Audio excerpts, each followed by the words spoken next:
What's up, San Diego, and a happy Tuesday to all of you. Another victory day for the San Diego Padres after a big win last night, 7-2 over the Cleveland Guardians to improve to a perfect 5-0 and the best start in franchise history.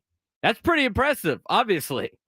Padres have never started a season 5-0 before in their history. They tied it 2 days ago when they beat Atlanta to have a 4-win start to their season, 4-0 start to their season to tie their best mark since 1984. They now have the best mark that they have ever had to start a season at 5-0 after beating down the Cleveland Guardians last night, 7-2. And the thing is, it's not like they're getting lucky. It's not like the ball's bouncing their way every single time. It's happened a little bit, and that happens when you win. But they're collectively playing great baseball. They're playing great baseball to start the season. We talked about that on opening day. It's imperative that they get off to a good start for a couple of reasons. I mean, if you want to think about the division like Chris Ello does, then you know what? You got to be able to keep pace with a team that is also off to their best start in franchise history. They've tied a best mark since 1981. But in terms of just being in a good spot for the trade deadline and then in the second half of the season, it was imperative for these guys to get off to a good start, and they've gotten off to a great start. And that will continue again tonight as Michael King will toe the rubber for San Diego against the Cleveland Guardians to try to take Game 2 and win the series. Again, you're trying to win as many series, but it's just about winning series. I mean, sweeps are nice, and you want to keep this thing rolling as much as you can, but you couldn't have asked for a better start to the Padres season. And they're doing a lot of things right on the base pass. Defensively, they're making plays. They're making a lot of heads-up plays. And again, it looks like a team that has been playing with each other for a long period of time now, in which they have. That's one of the major factors I think people missed on in the offseason about this team. Not only the health, but that camaraderie and that consistency that we talked about yesterday on the show. The consistency with the coaching staff, with Victor Rodriguez and Ruben Niebla, and how they're empowered to do a lot of different things from Mike Shildt as the manager. These guys obviously know they like playing for Mike Shildt.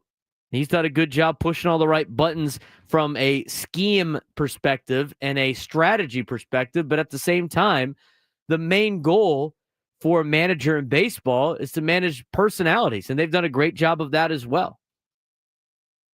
So Padres off to a great start to the season. We're going to talk a lot of Padres baseball today on the Braden Surprenant show because they're obviously the big topic in town. 5-0 start. What a great way to start the baseball season. And we got a lot of other news and notes for you around Major League Baseball we're going to dive into later on in the day. You know, we'll talk about the Torpedo Bats again. There's a lot of insiders and scouts that don't think that's going to last very long. They think they're going to ban these things. It's not just the Yankees now. I mean, other teams are picking it up. A lot of players have used it before. Ellie De La Cruz used it last night. He was 4 for 5 and a bomb out of the Great American Bandbox, otherwise known as the Great American Ballpark in Cincinnati. We're going to talk about what some of the insiders are saying and some of the scouts are saying about the Torpedo Bats, whether or not they're last. You could buy one now on online. Marucci was selling them. I saw that on Twitter. You can go buy yourself one of those bats. I know Woods was talking about he needs one of those for his big doubleheader coming up in the adult baseball league against the best team in the league. I think if he gets on it quick, he could probably buy one from Marucci. Get yourself one of those bats, Woods. Well, I want to see somebody use it. Let's see what it's like. We'll talk about that later on in the show. Jackson Merrill had an interesting quote yesterday that I saw. He apologizes for his language, even though it wasn't that bad. But I think it really talks about the attitude of this team. We want to beat our opponent's ass. I love that. That's the mentality to have. He's got that killer mentality, which is great to see for the Padres. We'll talk about what that means for the Padres mantra in the 11 o'clock hour. Jurickson Profar officially gets suspended for PED use yesterday. That kind of came down at the end of our show, and it was, needed to get it confirmed before we really bought into it. And then Jeff Passan had it and was like, okay, here we go. which led to just Dodger fans being incensed on social media about the Padres for no reason. I mean, talk about the whole saying of winners are focused on winning and losers are focused on winners. Are you kidding me? But you got other things to worry about? I don't know how the Atlanta Braves jerks and Profar getting suspended for PED use has anything to do with the San Diego Padres. Dodgers want to make it about us. They always want to make it about us. Go worry on your own. Go worry on your own stuff. Go worry on your own time. Joke. Dodger fans are crazy. We'll talk about that later on. How concerned should some teams be to start the season? There should be some major concerns, not some major concerns for some of these baseball teams. Last night, Sacramento had their first MLB game. Danny Vietti was there from CBS Sports. He writes about it. And I think what he writes about in his experience talks about a lot of the dark signs. It shows the dark side of professional sports. We'll talk about that at noon. Garrett Crochet got a new deal. How does that impact Dylan Cease and Michael King? We'll get into that. And then 2025 World Series contender tiers. When will your team win? Padres aren't getting a lot of love on that. Padres aren't getting a lot of love on that at all. I think maybe it does have to do with the Dodgers being in the division or something, but they're not getting any love in that particular list. We'll break that down. NFL's got new overtime rules. If we have time, we'll discuss it. If not, we'll save it for the sports thread. That's going to come up at 1:45 today. We also debut our new game, the Midday Sports Standoff. We'll play that at 12:45. One of you guys try to take me down in some sports trivia, with a list of different items to pick off from, and you'll be able to potentially enter yourself in a chance to win a trip to Vegas, and we'll talk more about that later on. But I want to talk more about last night's game. Padres game last night. Padres win 7-2 over Cleveland. I thought Kyle Hart, and we'll talk more about him at 10:30. You know, he's considered one of the lost boys of 2020. And these are the 24 players that made major league debuts during the 2020 COVID season that didn't come back and play after 2020 or haven't been in the major league since. And been coined the phrase the lost boys. Well, Kyle Hart is one of those lost boys, and he went out there last night and really did a great job, I think, for the San Diego Padres as number 5 starter. I talked about on my show a couple of weeks ago in spring training about how he's going to be the number 5 starter for the San Diego Padres.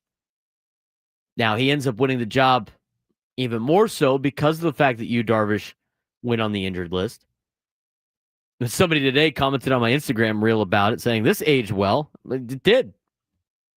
Kyle Hart looked great as a number 5 starter. He gave up a couple of solo shots, and the ball that he gave up, the one to Jose Ramirez, was middle in at like 90-something miles an hour.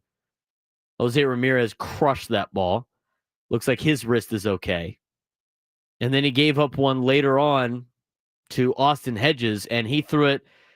He apparently didn't know the scouting report on Austin Hedges because he threw it right in the only place that Austin Hedges' bat path goes through in his career. A little bit low and a little bit inside, and Austin Hedges hit a home run. You know, that's going to be like the only time that he hits a home run. It's funny. I watched some of the highlights last night, and they in this morning, and they have these highlight packages that you can watch on YouTube. And so for the Hedges home run, they had it for the Guardians broadcast, and on the Guardians broadcast, they said how he was a local product out of San Diego. San Juan Capistrano, San Diego, same difference. So they made it a huge like homecoming thing for Austin Hedges last night on the Guardians broadcast. But that being said, again, 2 mistake pitches for Kyle Hart, and other than that, he looked pretty good. He looks like a guy that could be part of that rotation and really solidifies what has been a great start to the rotation for the Padres. 5 starts, 5 wins. Now, not all of the members of the rotation ended up getting wins in decisions. Wandy Peralta's got more wins than half of Major League Baseball. He's got more wins than the Atlanta Braves right now. He's also got more wins than the Minnesota Twins and a handful of other teams with his 2 wins that he has. And he shut the game down last night in a 7-2 victory. I thought Kyle Hart was great. I think Gavin Sheets is now put himself in a position where, and tonight's going to be interesting with the lineup, but I think Gavin Sheets has put himself in a position where He needs to play every day. At least right now while he's on a heater. This guy's been such a find for A.J. Preller. Such a find. We heard what Tony La Russa told Mike Schilt and two longtime Cardinal guys. La Russa had Sheets in Chicago. You can win with this guy. You bet your ass you can. You've already won with him 5 times. Gavin Sheets has been excellent to start the year. He's hitting .500 to start the season. He's not obviously going to keep those numbers up.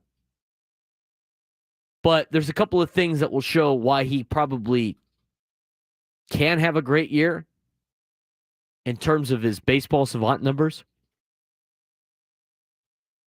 But what a great find for A.J. Preller. Gavin Sheets, could he be the next big pickup for the Padres? Is he going to be that big offseason pickup where you look back and go like, we got this guy for X amount of dollars? I don't even know how much. They give him a minor league deal with an invite to spring training. I mean, that's even better than a $1 million deal that they handed out to Profar last year. Gavin Sheets has been great so far, but can he be the next big pickup? We'll discuss that when we come back on the Braden Surprenant Show on San Diego's #1 sports station, 97.3 The Fan.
3-2 again. Sheets lines it the other way. That is a fair ball down the left field line. Gonna bounce and roll into the corner. Cronenworth has scored. Bogarts has scored. Sheets into second with another 2-run double. His third hit of the night, and the Padre lead is 6-2.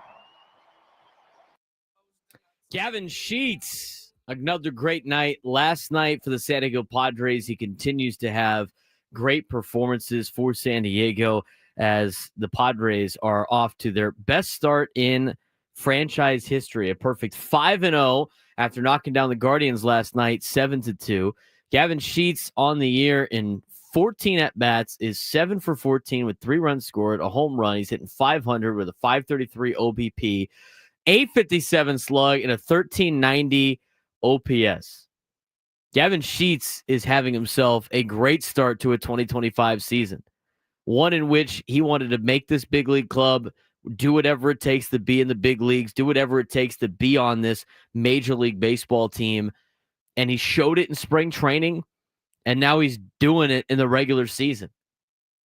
You know, you always want to take spring training results, with the grain of salt, because you don't really know if it's going to transpire throughout the year. It really doesn't mean too much. It's the same thing with the results early on in the season.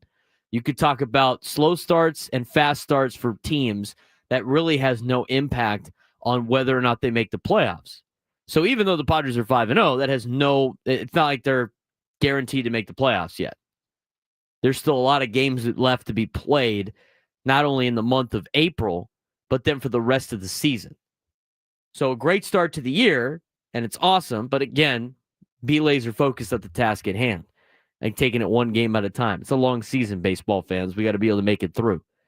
Yeah, you could say the same thing about a lot of teams last year. In fact, the last time the Braves started 0-4, they ended up winning the World Series in 2021. They're now 0-5, a little bit different. But I don't think anybody's really worried too much about Atlanta if they're a Braves fan. And I don't think everybody's ready to, there might be some people that are ready to have the World Series parade this year after the first 5 games. But just because some of the results that you get early on doesn't mean that's going to be a precursor for the rest of the season. Same thing as with Gavin Sheets. And I was that more for the spring training side into the regular season. But so far, he's carried it over, and he's done such a great job. And he has been such a big pickup for the San Diego Padres. I mean, at the beginning of spring training, didn't even know if he was going to make the team, to the middle of spring training where the guy's hitting home runs. Well, he's definitely going to make the team as a bench piece, to now being a part of the team, and maybe he should play every day. I mean, right now, the way he's been swinging the bat, I know you don't want to pitch him against lefties, and the Padres going against a lefty tonight. I wouldn't be surprised if he's in the lineup tonight just to play the hot hand. Guy's hitting .500. But as mentioned before in the contract, I mean, you sign him on a minor league deal and you invite him to camp, so he gets, at 20, he's going to get $1.6 million this year, which is still a steal. And he's under control through 2028 if he continues to play really good baseball, which would be awesome for the Padres long term. Awesome for the Padres long term. If you're able to continue to get production out of a guy like Gavin Sheets. You look at some of his numbers already on his Baseball Savant page. And the thing with Gavin Sheets is he's squaring the ball up and he's hammering the baseball. If you look at last year's numbers, I mean, he's in the blue in a lot of different stat categories. Right now, he has exponentially increased all of his numbers. His expected weighted on-base average is in a top percentile. Now, he doesn't qualify, so a lot of these are still kind of missing. But in terms of statistical categories that he does qualify are bat speed and squared up percentage. Last year, he was in the middle range for bat speed, averaging 72.7 miles an hour, and was in the low percentile for squared up percentage. This year, it's drastically changed. He's now at 82 on the bat speed and squared up percentage at 79, which means he is in the top echelon of Major League Baseball in those particular categories. He's in the 82nd percentile for bat speed and 79% in squared up percentage. He is up there in hard hit percentage. He is up there in average exit velocity. He is up there in expected batting average. He is up there in expected weighted on base average. The thing with expected results, a lot of those come with it's never as good as it is. It's never as bad as it is when you get results. It basically factors in some of the weird results that you get from Major League Baseball. Sometimes you get like a bloop single to drop in based on a shift or get the ball to bounce your way. Your average is going to be higher, but your expected batting average isn't. His expected batting average is still very, very high at 384, even though his average is at 500. So it's obviously going to come down just a little bit, but that's in the 90th percentile right now in Major League Baseball.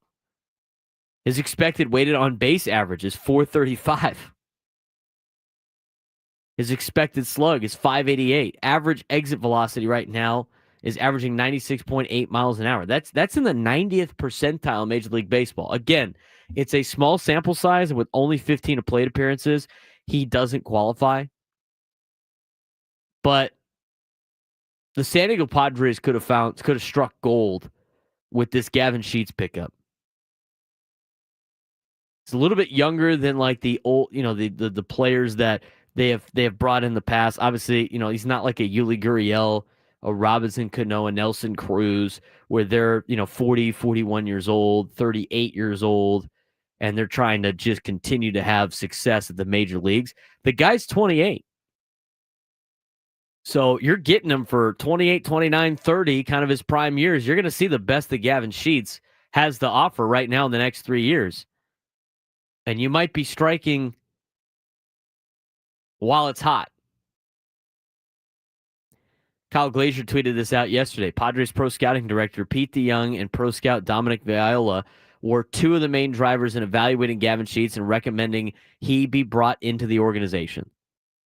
Tony La Russa told Mike Schilt, you can win with this guy.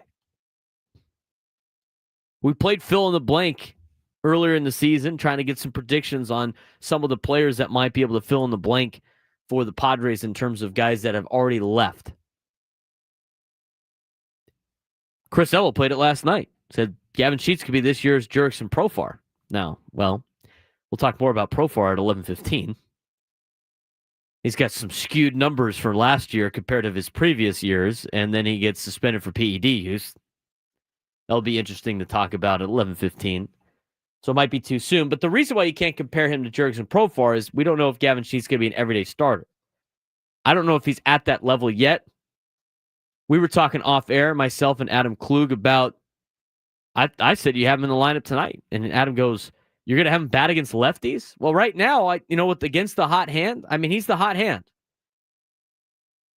I like playing the hot hand. I think you got to keep this guy in the lineup. Now, if he goes out there and goes 0-4 or something like that against the left-hander and is completely overmatched, you can work it back to the platoon because you don't want to push some of these guys too far. It's the big reason why I said last year, don't move Jackson Merrill up in the order yet. He's protected down at the bottom of the order. Let him cut his teeth at Major League Baseball. Let him get acquainted with what it's like to play in the big leagues. See what he's got. Don't force him higher in the order yet, because sometimes that is a big difference maker for a lot of players at different levels. You see it with college baseball and the way that they do their lineups. You see it in the minor leagues. You don't want to force these guys to the top of the order too fast. They did the same thing with Fernando before he caught on the scene. And now with Jackson Merrill and the success he's had, he's been able to move up a little bit more in the lineup for the San Diego Padres and in a position that he can definitely succeed in. I think the same thing could be with Gavin Sheets. You kind of have to, it's a little bit, you can't just throw him into the everyday lineup, but at the same time, you definitely want to see him perform and be in the lineup as many days as possible. So if he's that platoon guy off the bench, you're going to look really good against right-handed pitching. He's going to be a big pickup to be a bench piece later on in games when lefties start. But the way that he's playing so far, and the fact that his numbers are to a point where it's all about hard hit percentage and his average exit velo's up and his bat speed up and his squared up percentage is up. These are the stats that you look at from an analytics standpoint to determine whether or not they can keep this up and Gavin Sheets can keep this up, you can win with this guy. You bet your ass you can. You can win with Gavin Sheets. What a pickup for San Diego. What a pickup by A.J. Preller. It's still really early, but the numbers that he's putting up, I don't think he's going to be able to continue the 500, obviously, and the 1390 OPS, but it's looking like he's going to be a contributing factor to the San Diego Padres ball club, which is huge for the Padres. Give us a call, 833-288-0973, 833-288-0973. When we come back, we'll talk about one of the Lost Boys coming back and how he did last night and how he helps the Padres rotation moving forward. Who is the Lost Boy? We'll talk about him next on the Braden Surprenant Show on San Diego's #1 sports station, 97.3 The Fan.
With a little battle here. Pitch number 6 coming, and a swing and a miss.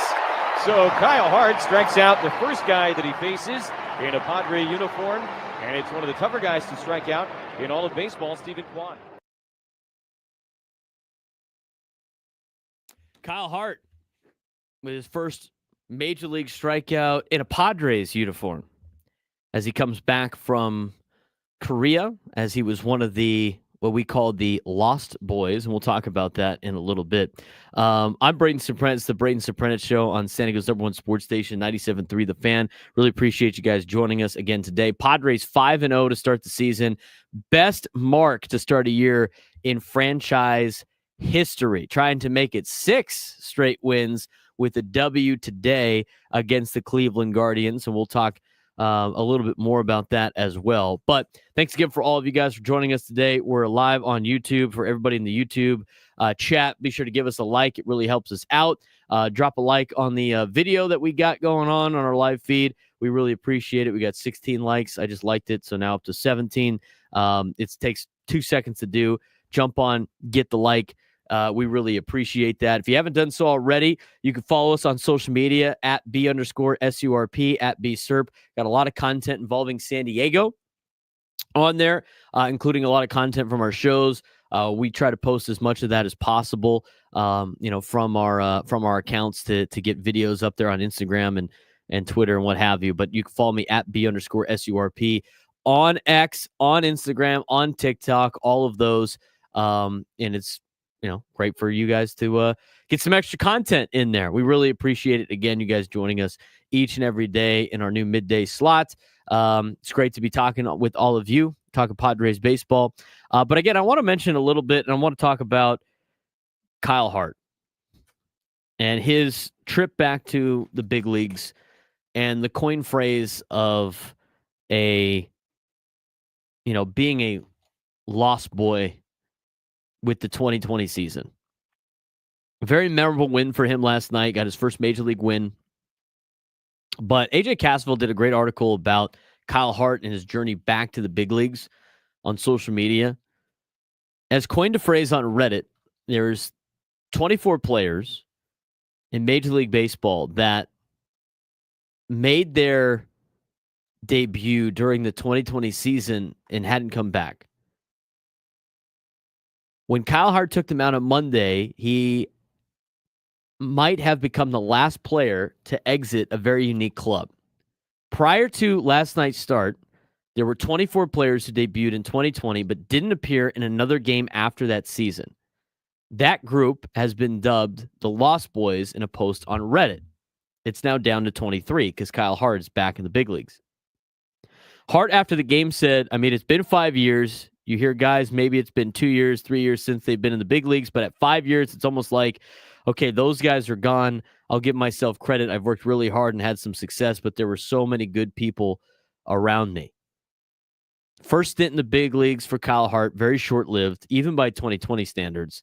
He made 4 appearances for the Red Sox, allowing 19 earned runs in 11 innings. He later joked he was embarrassed to tell people that he once was a big leaguer because they likely check his stats right after talking to him. And he was embarrassed with the stats that he put up, even though just making it to the big leagues is such an amazing accomplishment. He then spent the next 3 years tolling around in the minor leagues before he made a decision to go to Korea and pitch last season, and that's where he revitalized his career. We've talked about this before. Made a couple of changes to his pitching arsenal. He added a sweeper, slightly lowered his arm angle slot. But he said the biggest improvement simply came because he was allowed to start on a consistent basis. Given that opportunity, Hart went 13-3 with a 2.69 ERA for the NC Dinos, and he took home the Choi Dong-won Award, the KBO's version of the Cy Young. He got the consistent playing time he needed. Sometimes it just comes to reps. You just got to go out there and get reps. It's the best way to make yourself better. I tell that to a lot of young broadcasters when I go talk to classes, when they invite me in, mostly from TCU, but even at San Diego State, and a lot of young people that want to come up and be like, hey, look, I want to do what you are doing. How do you do it? And I said, you got to go practice. You got to go practice. Whatever it is you want to do in life, whether it's a job that you've always wanted, whether it's a passion of yours that you want to make into your career in any form, you got to go out there and do it. You just got to do it. And sometimes you got to do it for free, and sometimes you got to do it on your own time, but you have to practice.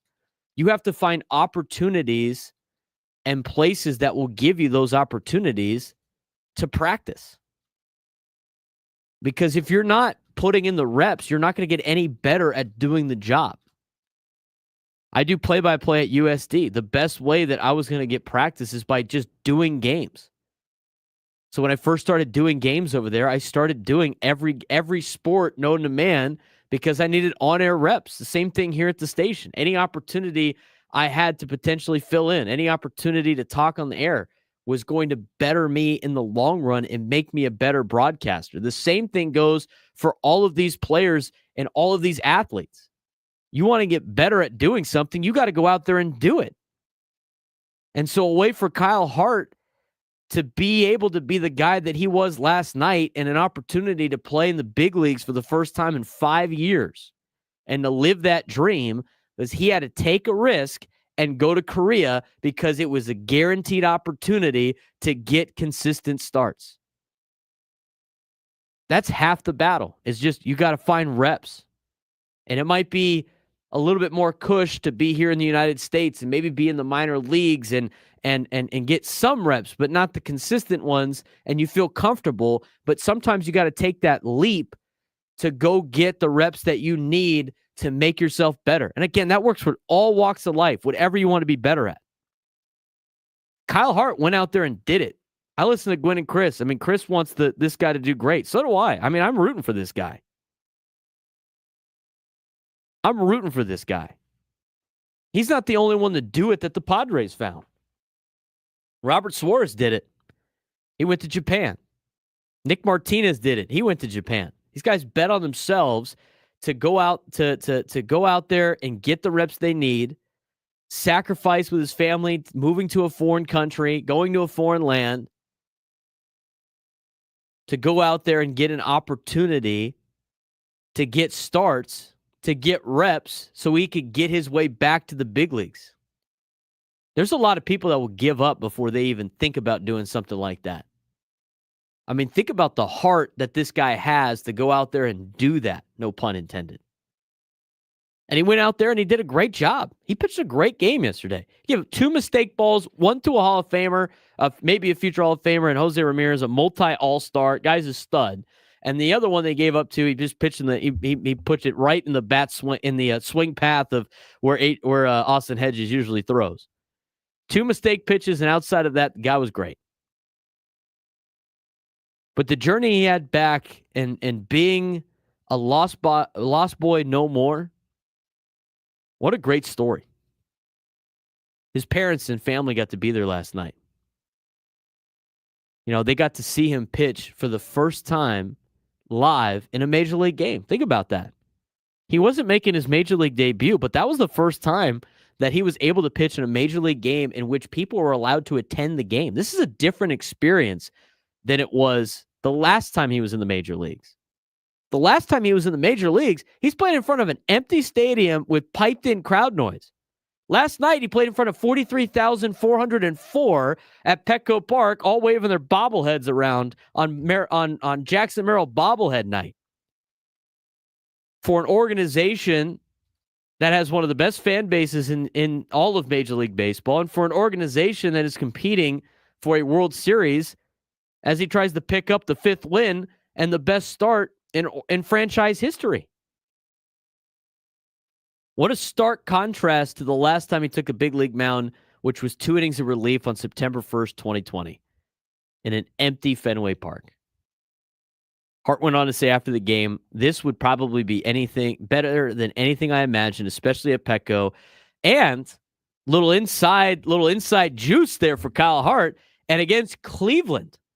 I'm not the biggest Cleveland sports fan. Anytime he beat Cleveland is good. Guy comes from Cincinnati. His family flew from Cincinnati early Friday morning to San Diego. His dad, Roger, said, we've been to literally hundreds and hundreds, if not thousands of his games. We've seen him get a lot of wins, but it's obviously a feather in your cap when you get your first MLB win. It's so awesome to be here for that. What a great moment yesterday for him. What a great moment for his family. You got to be able to. I don't know how you can't root for this guy. I said at the beginning of spring training, I think this guy's got the stuff to really help this Padres starting rotation. I think it's going to be a big sign for these guys. I like his energy. I like his attitude. I like the way he says, we with the organization, knowing the series history, knowing the history of the San Diego Padres. This guy is the number 5 starter with an incredible story that was outlined by AJ Cassaville, and what a great piece that was. And if you haven't read the whole thing, go to Padres.com and check it out. Kyle Hart, number 5 starter for the Padres, check. If he could be there the entire year, great. If not, you're going to use him in different avenues. But last night was great. That was a huge game for him. Guy bet on himself, went to Korea, and came back and had a great outing for the San Diego Padres in a 7-2 victory. 833-288-0973, 833-288-0973. Couldn't be more fired up about Kyle Hart. Want to get to your phone calls today. We got some people waiting on hold. Owen and El Cajon, you're batting leadoff today on the Braden Surprenant Show. Owen, what's going on, man? Morning, Braden. I really like that last segment on Kyle Hart's really interesting stuff there. Great story for that guy, honestly. One play I really wanted to draw attention to is Manny Machado's play in the 5th inning. I can't say enough about his baseball IQ. It really brought me back to, I think, Game 4 in the NLDS last year when he had that base running trick that he played on the Dodgers, and it really started to run. He's just such a headsy baseball player, and I really appreciate the skills that he brings. I don't see anybody else in the major league doing those kinds of heads-up plays and knowing the rules. Oh, and you bring up a good point, dude, and I appreciate the phone call, man. But, in this day and age, especially with younger athletes, and I deal with this a lot from a coaching perspective, and you're starting to get a lot of these athletes, in professional sports now. They don't have the sport IQ that a lot of other people have. I mean, just this younger generation of players, they don't really understand the sport they play. They just play it. They don't watch it. They just play it. And so you start to talk about some of these guys and the heads up plays. I mean, it's almost a lost art with some of the plays that these guys make. And Machado he's savvy, man. He knows the rules. He knows how to take advantage of certain opportunities. He's very high IQ for baseball. Last night's play, very, very, very heads up play. Very heads up play to try to draw contact there and try to force a throw to second, almost like a attempted 3-pointer in basketball. You bump into the defender to try to get the 3 fouls on a tough shot opportunity. It was a heads up play for him, and they've made heads up plays all season long, and it starts with Manny. 833-288-0973, 833-288-0973. Let's get to Mike in Temecula. You're on the Braden Surprenant Show. Mike, what's going on? How's your Tuesday going? Dude, congratulations. Well, thank you. I've been a big fan of you for a while since you've been working with a coach. I'm glad you finally, Adam put you in a slot. So I wasn't quite sure because this is April Fool's and I haven't listened to this time slot. It just wasn't my cup of tea. So I turned you on. I'm like, holy crap, is this going to be a April Fool's joke or is this legit? No, I'm on all the time now, and I appreciate you coming back. So what do you got for me today? Hey, I like your take on everything, and Padre fans. I mean, it's something silly, but we've already created history with a 5-0 start, and I like what you said about our younger pitchers, and I think the whole key to everything is being healthy. And I think if we're healthy, Dodgers are just a juggernaut, but my goal is to make it to the playoffs and go for the Dodgers again back, way down the line. But if I believe if we're healthy, we're gonna be up there easily. Absolutely, Mike, and I appreciate the phone call and the kind words. Thank you very much for giving us a call. Yeah, the health thing is definitely going to be the key, and Mike had it right. Make the playoffs and then get him in the playoffs. That's what the goal needs to be. Losers focus on winners. Winners focus on winning. We're going to keep saying that all season long.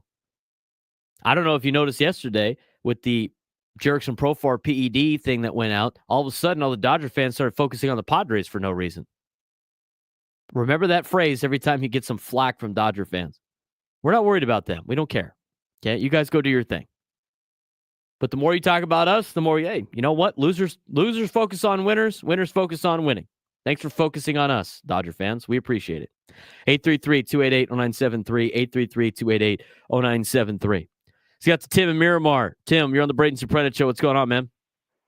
Hey, Braden. How you doing today? I'm doing well.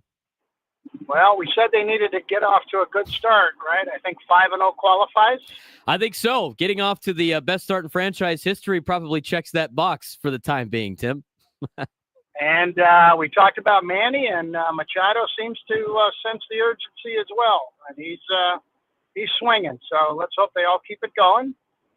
Hey, I understand where you're coming from, but I think, in my opinion, tonight they're going to start Gurriel, Lockridge, and Iglesias at second base.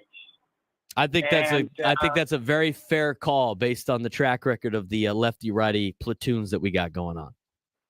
Yeah, I think Schultz has shown that he wants everybody involved. Iglesias, I think, has only had one at bat. And Gurriel's hot, man. He's coming off a game-winning hit. So, just being a little facetious there. But I think that's the way to go. I understand, Sheets has been hot, but they got to go. I think they got to go that way. And I think Iglesias should definitely get a start tonight. What do you think? I think so, too, Tim, and I appreciate the phone call. Thank you very much for dialing up. Yeah, Mike Schultz uses his guys. I think it's another reason why he's a manager that a lot of the players love. I mean, he's going to use all of his players in the best ways that they have. And there's certain players that possess certain skills that you can help you win. And you're going to start seeing that, I think, a little bit more. So from the standpoint of, even though I'd like to see Sheets continue to play because he is the hot hand, I also agree with the fact that you want to keep your guys in game shape as much as possible and give guys opportunities.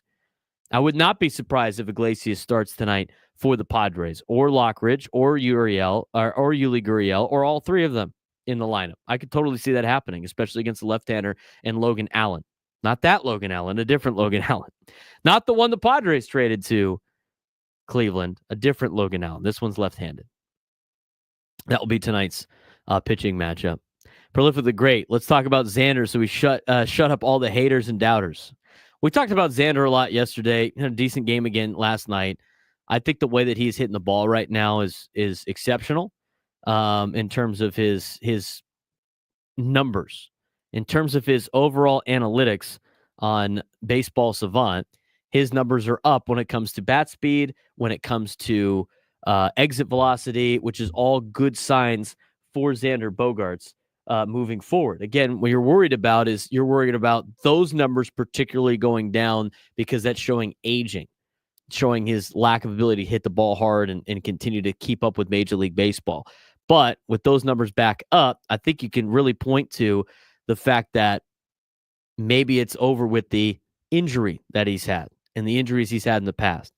So through 5 games, Xander in 19 plate appearances is 4 for 14 with a 286 average and a 903 OPS. I mean, he's one of the top 3 players on the Padres that qualify with OPS. So he's contributing too. I thought Jason Hayward hit the ball well last night.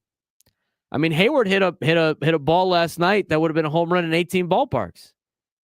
And his exit velo was hot on a couple of hits last night. He started to contribute a little bit. You want to see a little bit more out of Hayward, but he hit the ball well last night. He thought he got that one too, that double. He did a little bat flip, little flip of the wrist right there. He still was able to make it to second as he hit the ball 383. Needed a couple more feet on that one as it hit off the top of the wall. But I think if it wasn't for the rain last night and the heavy air, Gavin Sheets probably has a grand slam. And Jason Hayward probably has a home run. Jason Hayward probably has 2 home runs. Even the sac fly went to the track and was hit well.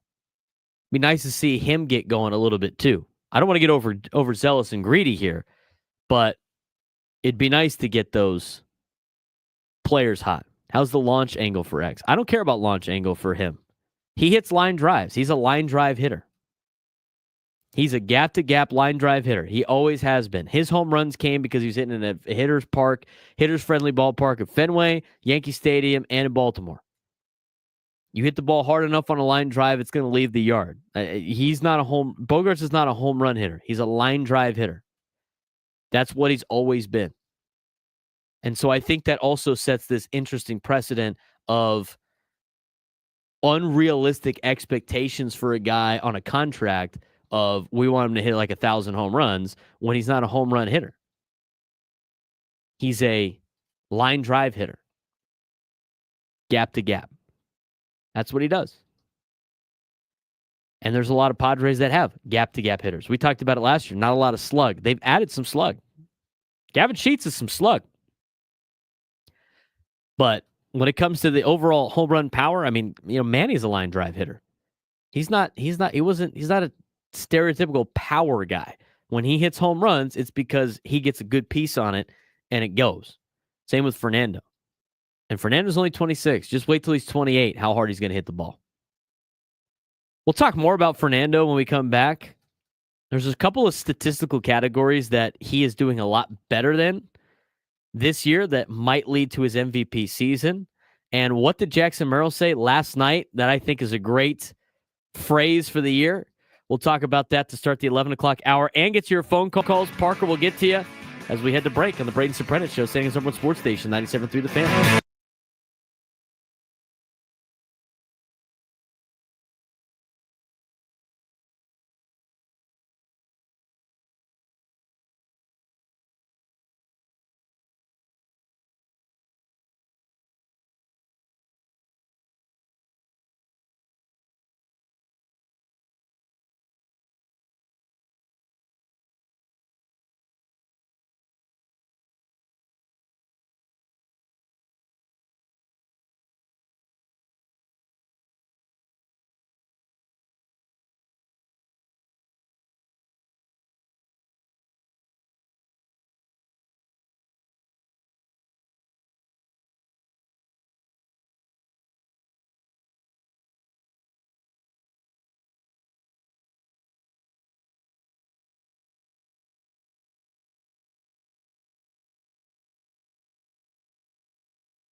11 a.m. on a Tuesday, a 5-0 Tuesday for the San Diego Padres. Welcome back to the Braden Surprenant Show. Live and local each and every day from 10 to 2. Really appreciate you guys making our day a part of yours. We will continue this on through 2 o'clock to Gwen and Chris. We'll take over and get you a nice little preview of the Padre game tonight as they take on the Cleveland Guardians for Game 2 of a 3-game set here in San Diego. After that, Padres will have their first road trip of the year after Wednesday's game. They'll be off on Thursday, and then we'll go to Chicago and take on the Cubs. Earlier start on Friday. So how the rest of the week lays out, we got Padres and Guardians tonight at 6:40. We have Padres and Guardians tomorrow at 1:10, which means you got Eco Water SoCal Padres pregame shows at 5:40 tonight and at 12:10 tomorrow. So we have a shortened show on Wednesday. And then Thursday, no Padres baseball. Whatever are we going to do? And if you don't like Padre off days, I got news for you. You're not going to like a lot of Thursdays because with the new CBA and extra days off for a lot of these players, Thursday is very much off day for the Padres all the time. Now, it might be off day for a lot of other teams too in baseball, but I'm looking at a distance to the calendar in the Padres schedule that I posted in the studio. I have it there for reference for everybody to use. Thursday off every week of April. No game on Thursdays. You get to May, there's only one Thursday in May the Padres play a game. You get to June, they play twice on a Thursday. You get to July, they play twice on a Thursday. You get to August, they play once. And you get to September, they play twice. Other than that, they're not playing on Thursdays. So, I suggest Thursdays for you guys. I got an alternative for you for Thursdays. We got the Padres Roundtable back. I think you should dive into the Padres Roundtable on Thursdays with us because it airs a couple of times. So if you miss it, you can replay it. But if you really want that Padres content, it's an hour of commercial-free discussion with your favorite on-air hosts. You could play that during a Padre kind of stuff. Just pretend it's the Padre game. That might fill it a little bit. Thursday. Think about it. Or could I propose perhaps doing like a virtual video game Facebook? I'm kidding. I don't know about that. That's been done before. It's been done before. I think it's okay. So this Thursday is our first roundtable.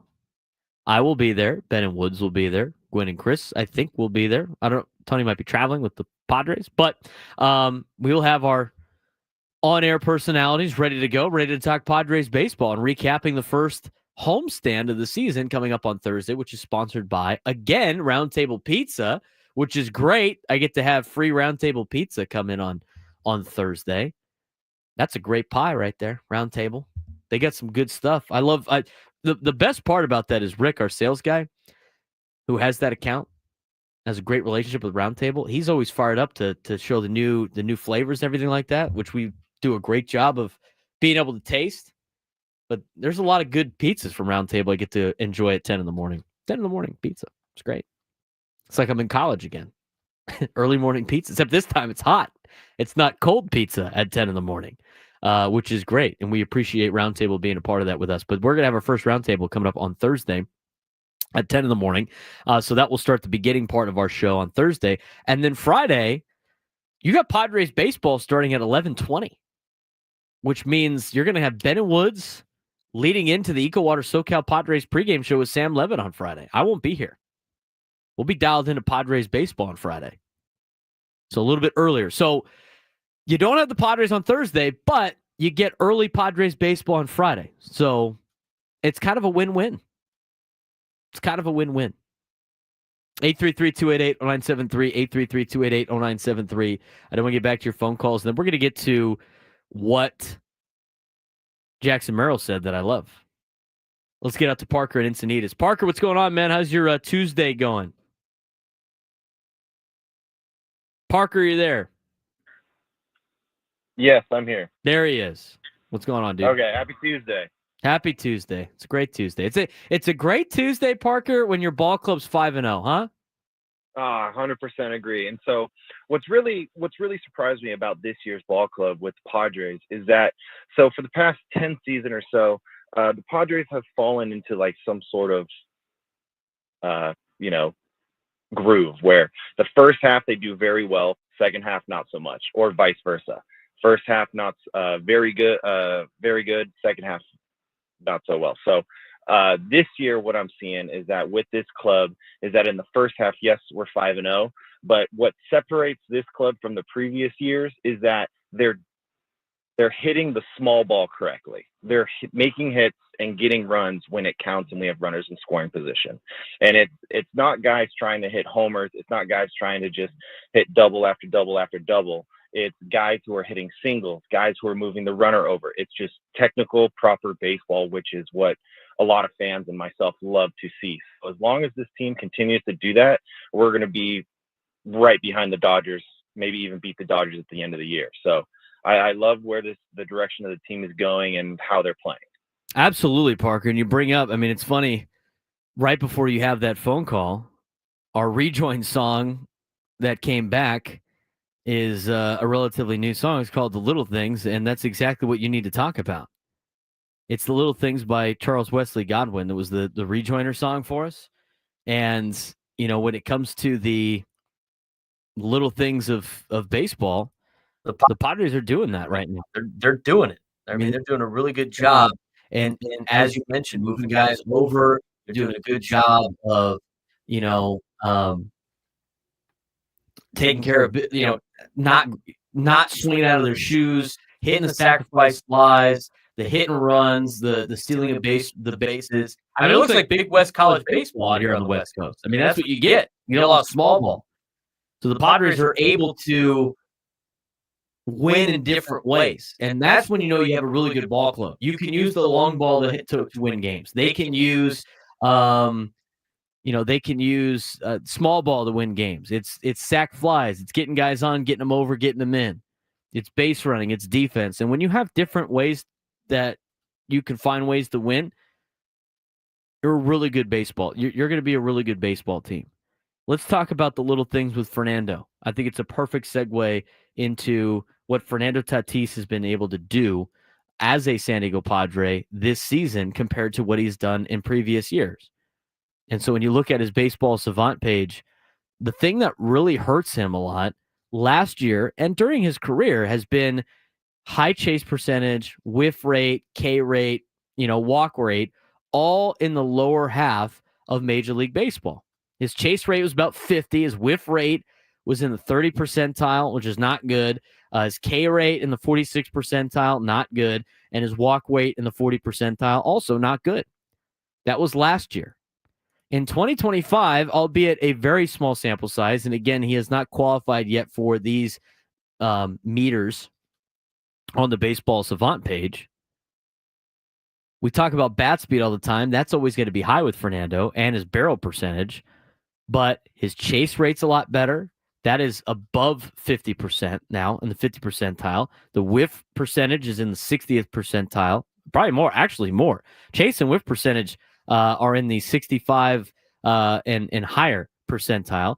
And the highest and the best one right now is his K percentage. He's got almost like Luis Arraez level K percentage right now at the dish. I mean, he's in the 90th percentile in K rate, which means he's not striking out a lot. The walks are improved. It's up to 50 now. It's improved by 10 spots. But you start looking through his baseball savant page.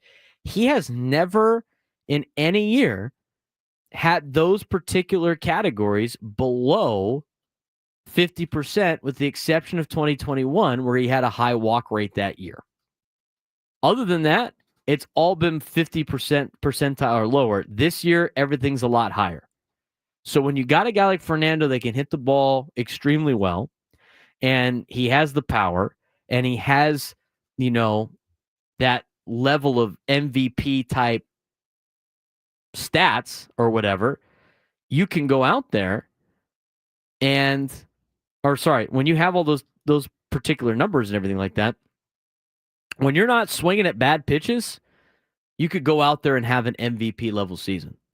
I mean, a big advantage to pitchers is having players swing at bad pitches out of the zone or have them chase bad pitches, because it's just helping you out. You can't square up the ball as much. You can't do a lot of damage with bad pitching. You got to be able to swing at strikes and then tag the mistakes. And right now, Fernando's doing that, and he's not chasing a lot. And we'll see if he's able to get a little bit more walks going for him. I think maybe the mentality has changed a little bit with just the way he's been able to walk, just with his position and being in the leadoff spot. You know, they asked him earlier this week or last week when he was in the leadoff spot, does it change your approach at all? He's like, no, not really. I just got to get out there and set the tone, which really means he knows he has to get on base and he has to create stuff on the bases early. And I think it's creating him to be a little bit more patient as the leadoff man, which I think in tune is going to make him a way better hitter in 2025 than he's been in years past. And we already know how great of a hitter he already is. So it's interesting to see some of the metrics that he has put up so far. Again, he's only had 22 plate appearances. It's only been 5 games. But if Fernando can keep up this look at the zone and his eye for the zone and not chasing out of the zone, I think it's going to do wonders for Fernando. I think the same thing can be applied to Jackson Merrill. That's a guy who likes to swing at a lot of pitches. But it's not just that for Jackson. There's something else that I want to mention about Jackson Merrill. We're going to do it when we come back on the Braden Surprenant Show on San Diego's #1 sports station, 97.3 The Fan.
11:17 on a Tuesday morning, a victory Tuesday after the Padres jump out to their best start in franchise history after beating the Guardians last night 7-2. 5-0 Padres. Be excited about it. There's a lot of things to be excited about with this Padres team and a lot of different things that we could talk about when it comes to the San Diego Padres, obviously. We talked about Fernando in the last segment and some of the statistics that have done well for him so far early on in a small sample size. But on top of that, there's some other things that I think really play off of spring training in terms of what exactly the Padres were saying at spring training and some of the things that I thought were great for the Padres in terms of their messaging. I think a lot of that comes from the young players and also the veterans alike. And with some of the veterans, you know, they're more calm, cool, and collected, as they should be. But you want to have a nice mix of the veterans that know how to handle situations when the proverbial S hits the fan, and also want to be mixed in with some young, fiery guys like a Jackson Merrill. Last night, after the Padres won their fifth game, after the Padres won their fifth game last night, a lot of the members of the media went down to the clubhouse, as they usually do, and Jackson Merrill had some interesting comments to say of just about the attitude and what they want to do as a ball club. You know, we want to beat the other team's ass, you know? Sorry my language, but that's what we're here to do. We're here to kick somebody's ass, not win. You know, we want to come out there and dominate somebody, so then the next day you go play the same team, they come in a little softer, not ready to play. I love that quote from Jackson Merrill. We want to come in and beat somebody's ass, such as winning. I know that's genuine from him. He says a lot of great things. He's definitely mature above his years. I think it's extra feisty. He's saying, like, we want to go out there, we want to dominate. We want to kick the other team's ass. Part of my language, but that's what we want to do. I love that. I want to do that too. I mean, that's like, it's different in different sports, right? There's a different time and place in different sports, and there's different really philosophies on that. I mean, that's kind of a football mentality. We want to go and impose our will and beat up on the other team, right? I mean, it's very much a football quote from Jackson Merrill. You don't get that a lot in baseball. Baseball, you want to kick ass, but you want to win, and it's a long season, right? So it's interesting. It's a lot. It's a little bit of a difference. It's more of a laid back sport compared to, you know, things like football. I mean, it's the same thing like Mikey Varis was talking about with San Diego FC up at Utah a couple of weeks ago. They want to go get the win. I like that energy. I love that energy. That matches what Jackson Merrill is saying last night. It goes on to another quote from Jackson Merrill from earlier in the season, after like the first day, when the Padres fell behind. We didn't feel any of the pressure. We don't feel pressure. We exude pressure on the other team. The mental makeup for Jackson Merrill has been a huge blessing for the San Diego Padres team. Yeah, we apply pressure, we don't feel it. We apply pressure, we don't feel it. We apply pressure, we don't feel it. We want to kick somebody's ass. I love this. This is like some of the youth that you get in a clubhouse that really gets the veterans excited. You ever heard like the term, like, they keep me youthful? I mean, that's what Jackson Merrill does. But he does it from like a hard edge perspective. Like Fernando, when he first came onto the scene, he kept everybody loose and having fun, and everything's about the game. We're having fun playing baseball, which is also good. But you got like the fun of Fernando mixed with the I want to beat everybody's ass in Jackson Merrill, mixed with some veteran guys that have been there and done that before. I think it's a good mix. You got to stay loose like Fernando, but you want to be hard-edged like Jackson. That's just your center and right fielder together in the outfield. Yeah, we apply pressure, we don't feel it. We apply pressure, we don't feel it. I love that. I love that. You get the fun of Fernando having a good time. He slides in last night, makes a diving catch, just crosses his arms, hits a pose, does a little shimmy in the box that people love. I mean, he's having a great time when he plays baseball. Not to say Jackson Merrill's not. Jackson Merrill's having a great time too. You know, we want to come, we want to beat the other team's ass, you know? Sorry my language, but that's what we're here to do. We're here to beat somebody's ass. I'm ready to run through a wall for Jackson Merrill. I love that attitude. I think that goes inside with the attitude that we have here on the show now about, you know, the quote of losers are focused on winning, are winners, and winners are focused on winning. Jackson Merrill fits that vibe right now with the we want to go out there and beat somebody's ass. We don't feel pressure. You have that attitude from Jackson mixed with the fun of Fernando, you're going to have a good, solid crew. And then you have the veteran guys. It's kind of like a coaching staff. Like you want to have, when things go wrong, like you can't have everybody getting all emotional and freaking out. And I'm not saying that's the case with Fernando or Jackson, but that energy that they brings a valuable asset to the team. The other value that the team brings are guys like Manny and Xander and Joe Musgrove and some of these calmer players. And we've seen Manny blow up, but he's usually kind of just chill. Those are the players that have to keep a level head when S does hit the fan and things don't go your way. Because what you can't have in times of stress, and there's going to be more situations in which the Padres do in fact feel pressure. There's going to be times where they do feel it. Everybody's human, right?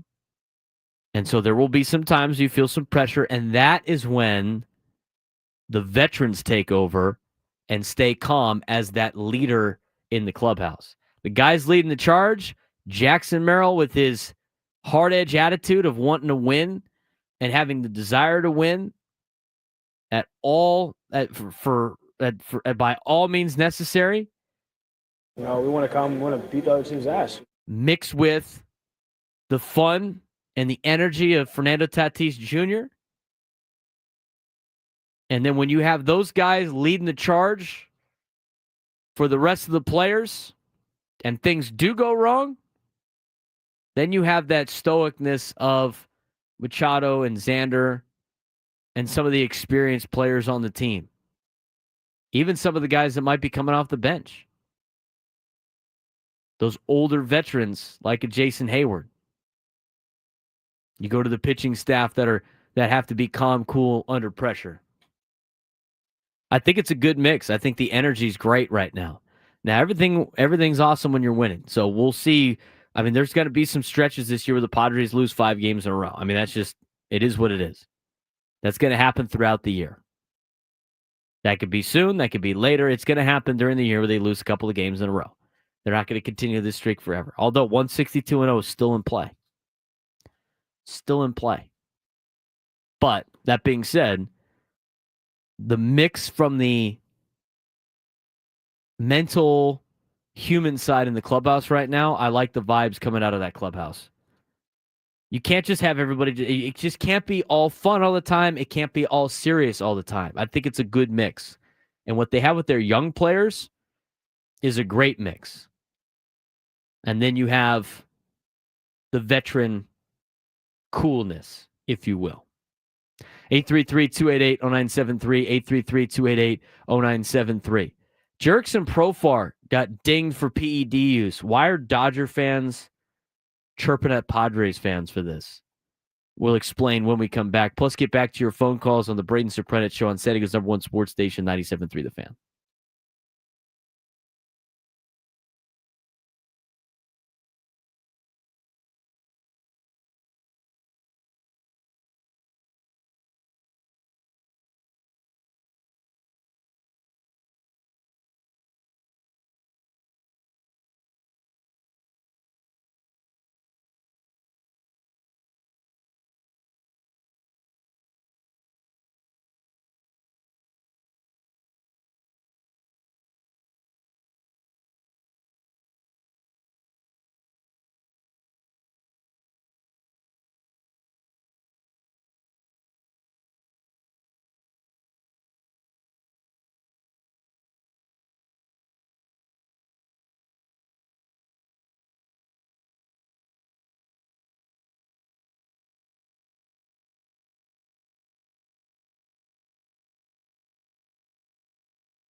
Braden Surprenant Show live and local each and every day from 10 to 2. It's 11:32 on a Victory Tuesday. Padres start their season 5-0. I'm going to keep saying it because it's a great start to the season for all you Padres fans out there. Another game tonight, first pitch at 6:40. EcoWater SoCal Padres pregame show at 5:40 with Sam Levitt. If you're heading down to the ballpark today, again, I always recommend get down there as early as you possibly can. Head up to the loft, go say hi to Sam, and enjoy a nice game at the yard. Michael King is back for his second outing of 2025. Needs to really improve from his first outing. I'll give him the benefit of the doubt. Obviously, it's the opening day, a little bit different, and I know he's going to be able to bounce back, but Padres could use a bounce back from him, and he'll be going against Logan Allen of the Cleveland Guardians, not the one that the Padres traded to Cleveland a couple of years ago, but a different one. This one's a left-hander. So I don't know what Cleveland has with Logan Allen's, but apparently they really like him as pitchers. And so one of them is starting tonight for Cleveland. So I would expect a lineup with a lot of right-handers in it. Maybe a Brandon Lockridge, Yuli Gurriel. Do we see Jose Iglesias tonight? That's another question. Iglesias hasn't had too much opportunity. He got in because Manny got hurt in one of those games. I think it was Saturday's game. He had a calf injury. So aside from that, we haven't seen too much Jose Iglesias. But Mike Shildt likes to use his guys, and he likes to use as many of those players as possible. If you haven't done so already on YouTube, be sure to give us a like on the YouTube video. It does a lot for us, goes a long way into spreading the word about the Braden Surprenant Show. We really appreciate that. Trying to grow the show, obviously. If you haven't done so already, be sure to subscribe to our show in podcast form. If you missed anything, you can listen to it wherever you may be driving around. We're on Spotify, Apple Music, the Odyssey app, wherever you get your podcast. All of these shows are in podcast form. Again, really appreciate if you guys subscribe and give us a rating on those particular avenues. You can also follow me on social media at B_SURP at BSURP. You can follow me on TikTok, Instagram, and on Twitter. I got a shout out today from my university, which was super cool. So that was posted today. And a big thanks to them for giving me some love.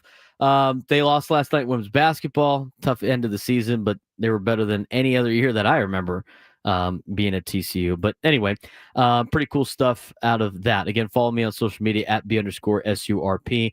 We really appreciate it. If you want to join the show today, talk about the Padres, 833-288-0973, 833-288-0973.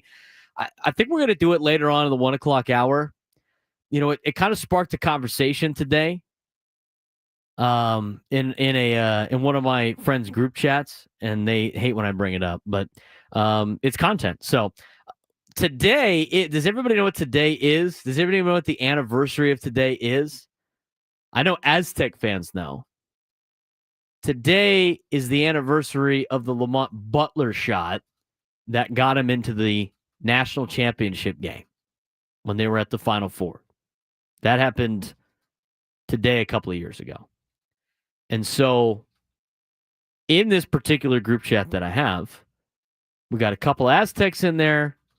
We got a Washington State Cougar, who, by the way, said he's undefeated at Padre games this year. So the chat, get off his ass. He wanted me to play that along because he was the friend that last year always had he had a bad record at the Padre games. He had to be banned from Petco.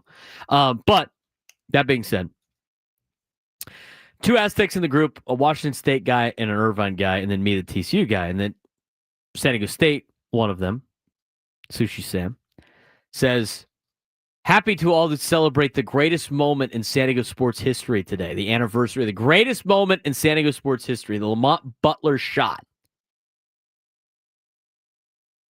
in which one of my friends who did not go to San Diego State, who went to a school that would not root for San Diego State, and the Irvine product goes, relax, bro.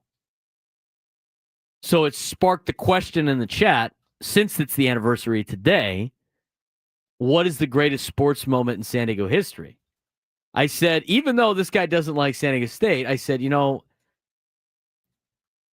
it might not be number one, but it's definitely top 5. And then they started putting in their list together. And there's a lot of good ones on there. And there's some that are on there that happened before most of the people in the chat were even alive, which is interesting too. Lamont Butler shot, maybe. Obviously, the Chargers beating the Steelers to go to the Super Bowl. I think you could put Jake Cronenworth's knock in 2022 in the playoffs to beat the Dodgers in there. There's a lot of different moments that you could talk about. Is the Lamont Butler shot the best sports moment in San Diego history? We'll talk about that more in 1 o'clock hour. We will get back to your phone calls, 833-288-0973, 833-288-0973. Let's get out to Clay in the South Bay. Clay, what's going on, man? How you doing? Hey, at least yesterday was a more relaxed game. I didn't have to grab for any heart medicines in my chest or anything. I mean, that was a great game. But you hit on it, Braden, and that's the chemistry that A.J. Preller has brought into this group, both managerial and players. I think that's the winning combination is the attitude, the pitching, the clean fielding, the positive, the grinders, and the old school. I think that chemistry, all in all, is equivalent to the success that they're having right now.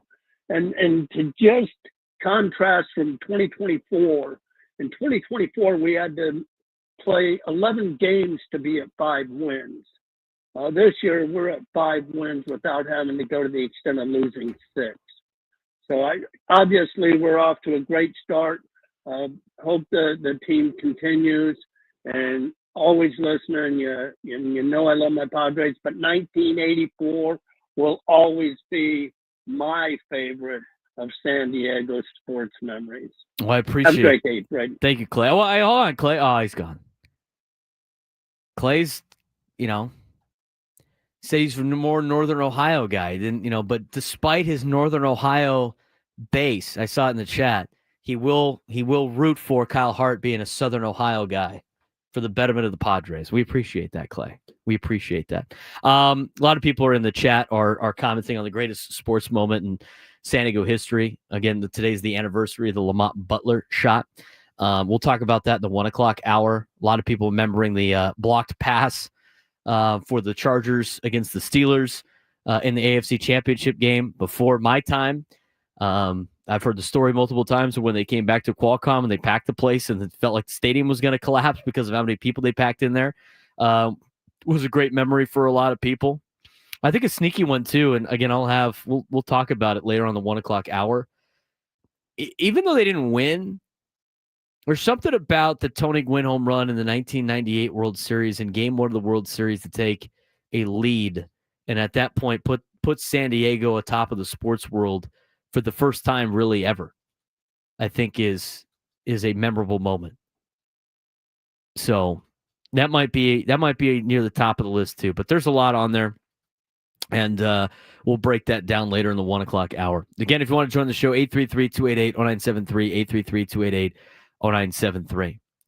Jurickson Profar yesterday, it came out that he got suspended for PED use. And we had the report at the end of our show, and it was interesting to get the report. Again, it was, not really getting picked up by any of the local beat writers in Atlanta. I didn't see it from any of the national pundits either. And so we were kind of waiting, and then it finally came down from Jeff Passan during Gwynn and Chris, in which Jurickson Profar had been suspended 80 games for PED usage. The tweet was, Atlanta Braves outfielder Jurickson Profar is being suspended for 80 games for violating MLB's PED policy, sources confirmed to ESPN. First with the news was Mike Deportes, Mike Rodriguez on Twitter. He was the report that we first saw as well. Jurickson Profar released a statement talking about how it was the most difficult day of his baseball career. He's devastated to announce that he has been suspended for 80 games by the commissioner's office for testing positive for a banned substance this offseason. This is especially painful because anyone who knows me and has seen me play knows I am deeply passionate about the game. There is nothing I love more than competing with my teammates and being a fan favorite. I want to apologize to the entire Braves organization, my teammates, and the fans. It is because of my deep love and respect for this game that I would never knowingly do anything to cheat it. I have been tested my entire career, including 8 times last season alone, and have never been tested positive. I would never willingly take a banned substance, but I take full responsibility and accept MLB's decision. I'm devastated that I won't be on the field with my teammates for the next 80 games. I look forward to competing again at the highest level this season upon my return. That's what Profar had to say through the MLB Players Association, who released the statement on behalf of Jerks and Profar. As for the Atlanta Braves, they put their own statement out, and it sounded like such a disgruntled parent for like one of their children. It wasn't the greatest statements in the world, but the Braves put out, we were surprised and extremely disappointed to learn that Jerks and Profar tested positive for a performance-enhancing substance in violation of Major League Baseball's Joint Prevention and Treatment Program. We fully support the program and are hopeful that Jerkson will learn from this experience. That sounds like a disappointed parent right there. You know, a lot of the times you get the, we support Jerkson in this. It's a difficult time, all that other stuff. We, all the facts out and everything like that. But very interesting on their perspective. They asked, obviously, with his connection to the San Diego Padres, what Mike Schilt had to say about the matter. Here's Mike Schilt before yesterday's game about the Jerks and Profar news. I literally just found out before I got out here, and I love Jerks and Profar no more or no less right now than I loved him an hour ago. I still love him, and I don't know the circumstances behind it, but I know the person it is, bro, and I love the guy. Are you surprised by it? Considering everything that you do know about it, are you surprised by it? I don't know what you want me to say. Yeah, I'm surprised by it. I mean, I think, I mean, all I can tell you is I don't know the circumstances, so I'm not going to speak to it. All I can tell you is I love Profar, and I'll support him regardless. I mean, that's pretty much all you can say, right? If you're Mike Schilt. I mean, he's not a player in your team anymore. I mean, I don't think he's going to negatively look at Jerks and Profar in the future. To me, I don't know if I'm necessarily up in arms about it. I grew up in an era of baseball where majority of my life we had like the steroid kind of group. I was born in the mid 90s, and most of like the early 2000s and late 90s was the middle to end of the steroid era, and then moved along to other scandals in Major League Baseball, if you will. I don't know. I'm not like that upset about the steroid user issues in baseball. And I think that's for other teams too. Like, I'm not super against, like, it's against here's what I'm going to say. It's against the rules. So from that perspective, like, I'm not thrilled that these guys broke the rules. All of the players, right? But at the same time, I just think it's like people want to just destroy the players on other teams for steroids when they hide their own all the time. To me, you're either against all the steroid users or you don't care, or you're for them. I mean, there's no picking and choosing. Like, Giants fans like to point out a lot of, flaws in steroid users, but they have Barry Bonds. I think the same thing can be said about San Diego Padres fans that love to, S on the Giants and Barry Bonds. Meanwhile, they had like, Ken Caminiti and some other players in the past that also were on steroids. I mean, it's just like there were so many players on steroids during those eras that it's like, who cares? I think it's really a non-story. I mean, Jerks and Profar is going to be out 80 games. It goes back to like the Strange Gordon that talked about steroids after a big contract. It's like the guy got his contract, or I think he was talking about somebody else. I can't remember off the top of my head. Was he talking about himself, or who was he talking about? Yeah, yesterday. The Strange Gordon. Oh, those were quotes that I read at the end of the show from D. Gordon's friend, who basically said D was incentivized. Why wouldn't he? Right. Okay, steroids? Yeah, right. So he got his payday. Got his payday. You're cheating to get a payday, though, isn't that? There's some moral issues with that, to an extent. I mean, I think, morally, it's not great. I mean, I think it shows that, your character to a certain extent. But again, the answer is, every time the response is always like, "Oh, I didn't mean to do it," or you either accept responsibility or you say you didn't do it. I mean, you can't give both in the statement, and that's what kind of Profar did. I don't hate Jurickson Profar. I wish he was still on the Padres. I mean, right now, obviously, it stinks that he's got to sit out 80 games. Hopefully, he learns from it, whatever the mistake potentially would have been. I don't think it changes my opinion on Jurickson Profar, just like Mike Schultz said the same thing. People have to make their own decisions about issues. And at one point, he made a decision to put that into his body, knowing the consequences, and that's the decision that he made. He also didn't appeal. And he also didn't appeal. He just took it, and he's like, I'll sit out the 80 games. I think you could come back from these now. Especially like Fernando came back from it, right? So, an interesting topic. We'll try to we'll get to more of that later on in the show, but it's time for the sports thread. You know that group chat, the one that's always blowing up with the biggest sports takes, debates, and breaking news? You got barbecue back there, and you didn't invite me? Yeah, we've got that too. Welcome to the Sports Thread, where we break down the top 5 stories in sports, just like you would with your crew. Oh no! Disaster! What a bad idea! No filters, no silence, just real talk. Adam Klug is here to give us the 5 trending stories in professional sports as we wrap up hour number 2 with today's sports thread. Let's go. Number 1. You seem very excited on a Tuesday. Padres are 5-0. 5-0. What's there not to be excited about? Well, now that they're not playing the Padres anymore, we got to get your Braves going a little bit. Well, they're actually the first question in here. That's something not to get excited about. The Braves didn't understand the assignment, Braden. No. They lost to the Dodgers last night. We wanted them to beat the Dodgers, right? Well, yeah, it'd be nice. Braves dropped to 0-5 on the season.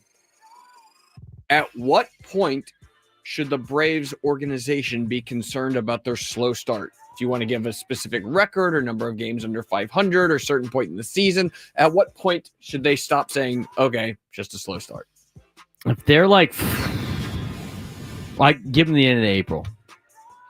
I think for the first couple of games, they have been putting, for as great of a start the Padres have had, the Atlanta's had the exact opposite, right? They have 3 guys injured to start the season, 3 important pieces that are expected to get back. They just lost Profar for 80 games. They have to deal with this particular distraction. They go in and play San Diego. They get swept by the Padres, and then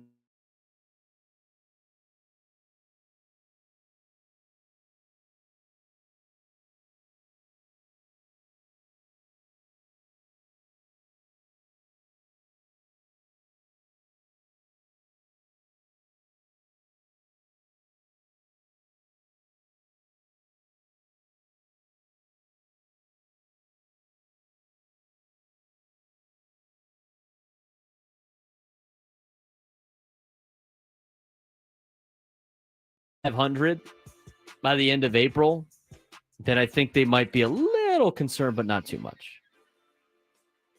Number 2. Tiger Woods decided to be a prankster today, Braden. Did you see this? With the Masters. He pulled an April Fool's joke on his fans. Tiger started out by tweeting out this message earlier this morning. I can't believe I'm saying this, but a few weeks after rupturing my left Achilles, the sleeping in a hyperbaric chamber plus the explosive lifts my doctors and trainers have me ready to play the Masters next week. So he wants people to believe he's doing explosive lifts on a torn Achilles. Says, can't wait. See y'all on the course. Tiger waited 6 minutes. That's it? That's kind of an eternity, isn't it? No, he should have just turned his phone off. Turned his phone off, thrown the grenade in the room and left, and then leave out for like 4 hours.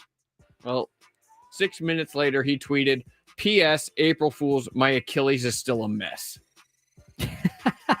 Grade Tiger's April Fool's joke on a scale from A to F, like a grade school grade.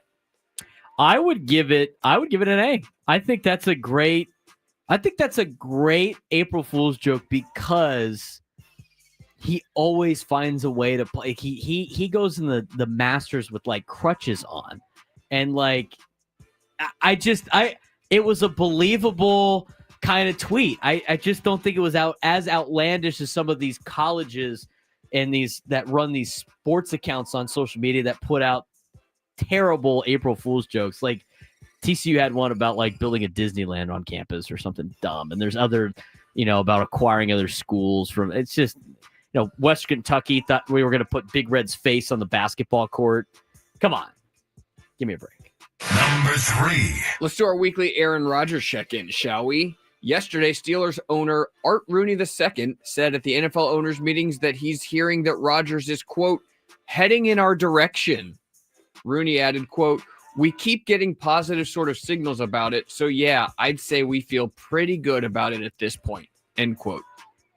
Narrator, we'll see how good you feel about it once he actually arrives. Just my 2 cents. Would Aaron Rodgers make the Steelers, who did make the playoffs last season, a legit Super Bowl contender? On paper, yes, but from a locker room standpoint, no. I think he destroys that organization. Number 4. We'll stick with NFL QB news coming out of the NFL owners meetings, as 49ers owner Jed York said yesterday that the organization's decision to let 17 players leave via free agency and also not spend much money in free agency was directly tied to the team's need to sign Brock Purdy to a big contract. Are the 49ers making a mistake signing Brock Purdy to a huge contract at the expense of having a more well-rounded roster? Yes, absolutely. They're making a mistake on that. I said that before. I predicted that 2 to 3 years ago. I said it's not going to be great when they give Purdy the big franchise quarterback contract, because he's not one of those quarterbacks that can single-handedly carry a franchise. He's just not. And when he doesn't have the weapons, it's not going to be good. It's not going to look good for the San Francisco 49ers, but they do draft well, so maybe they can replenish their deal. But I don't think you could give that kind of money to Brock Purdy and expect to be a Super Bowl contender. That'll do it for the sports thread. When we come back in the noon hour, some stuff that happened in Sacramento last night that showed a dark side of professional sports. What was it? We'll talk about it. Plus, how concerned should some teams be to start the season in MLB? Braden Surprenant Show rolls on. 97 through the Fan.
Welcome back to the Braden Surprenant Show, live and local till 2 o'clock. Gwen and Chris will take over at 2. We talk about Padres baseball all show long. We'll get some other news and stuff out there as throughout baseball. We got some other news. We'll talk more about the Jerickson Profar PED suspension just a little bit and get to some other things. But coming up in this hour, you got an opportunity to play our debut game. We're calling it the Midday Sports Standoff. We're going to be doing it each and every day at 12:45, where you're going to try to outdo me in some sports trivia, trying to guess a particular topic back and forth. If the answers on there repeat a couple of spots, you get extra points. If not, whoever's got the most points at the end will win the contest. It'll make a lot more sense later on. I don't think this is the question today, but an example would be opening day starters for the San Diego Padres since 2010. And so you guess who the opening day starters were back and forth, and whoever gets the most correct will win the contest. If you particularly said Yu Darvish in that situation, since he had started multiple times, I think 3 opening day starts, you would get technically 3 points. And since we're nice on the midday show, a tie wins for you as well. So we'll have that coming for you at about 12:45. You could take us out on the brand new Midday Sports Standoff. Should be a fun time. We look forward to that. Can't wait for the question that Adam has for us in that particular sense. Coming up on Friday, I already mentioned we will not have a show because the Padres are playing. But Mike Schilt will be on with Ben and Woods on Friday. Tune into the Manager's Report with Mike Schilt this Friday at 9 a.m. on Ben and Woods. The Manager's Report is refreshed by EcoWater SoCal. Try alkaline water for just $9.95 a month. EcoWater SoCal, keeping it soft since 1925. Got to go with the EcoWater SoCal. Got to get good water in your body, good water in your house, good stuff.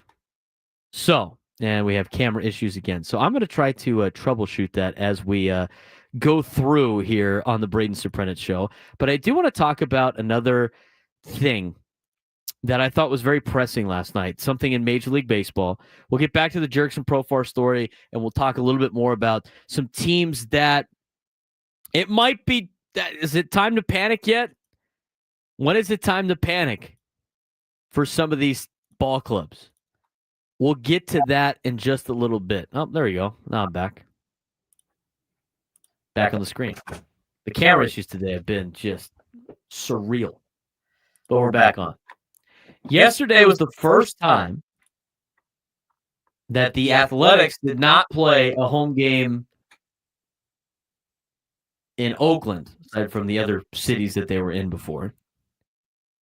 And they were in Sacramento for the first time.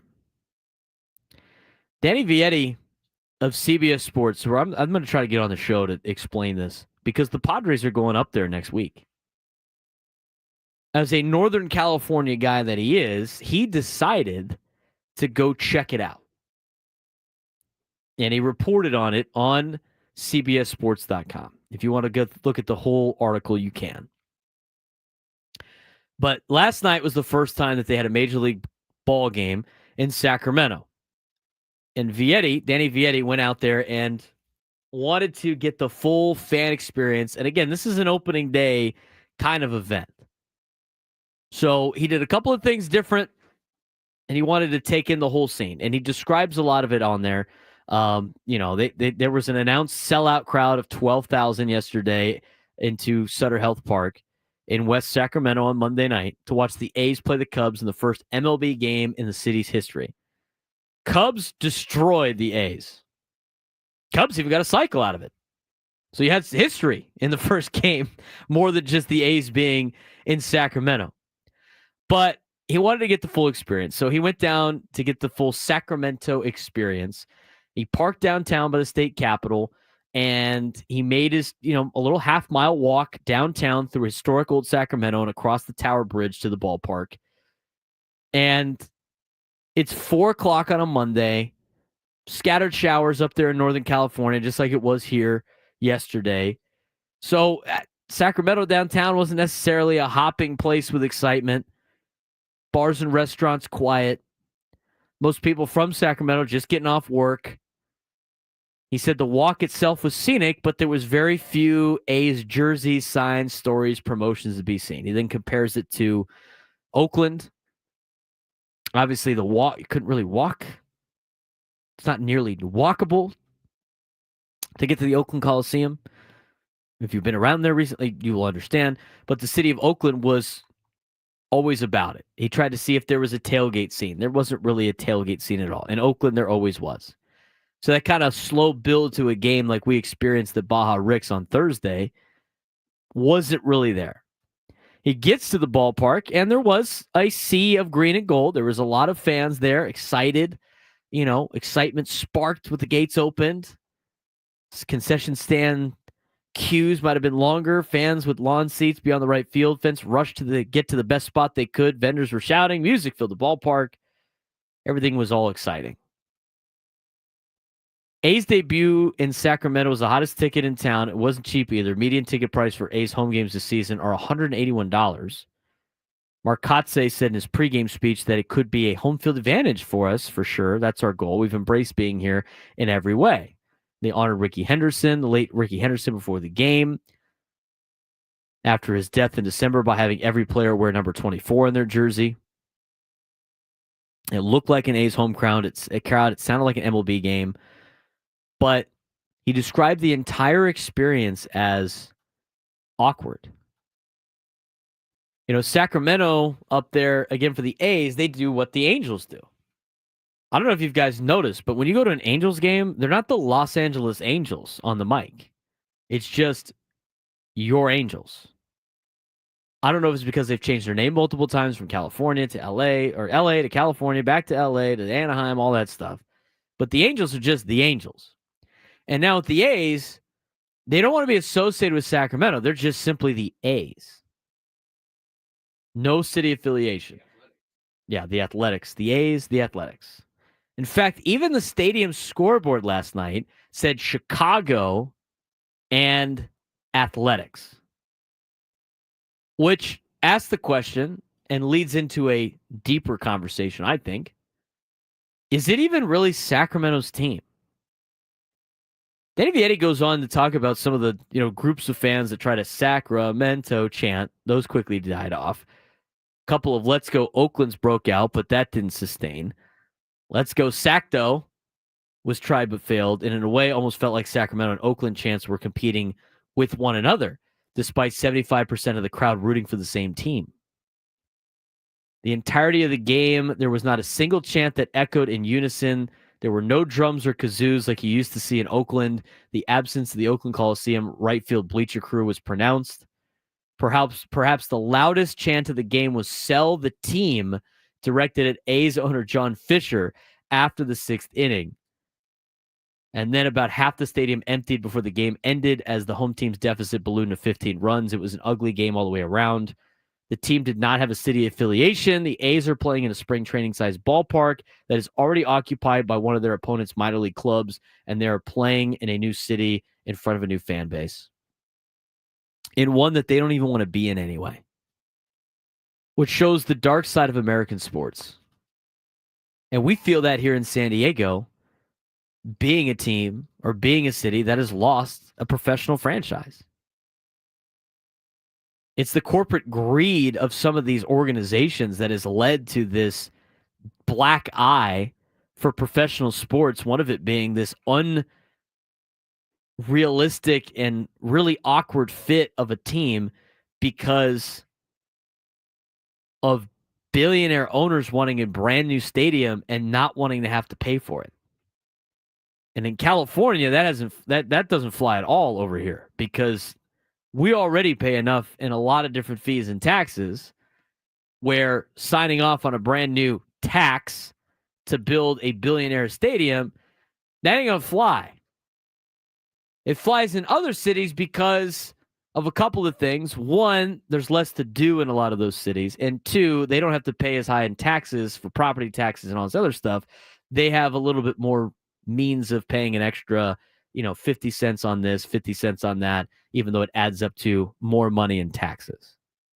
Or they agree to let tourists do it, which we don't do apparently. But it leads to this black eye of professional sports in America. Like in Europe, like teams don't move. They've never moved. They don't move. They're there. That's what they are. They get the support. It's fine.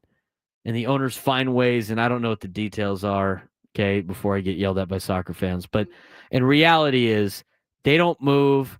There's not an issue with stadiums being built. There's not an issue with who's paying for this, who's paying for that. Is it the city? Is it the team? They coincide.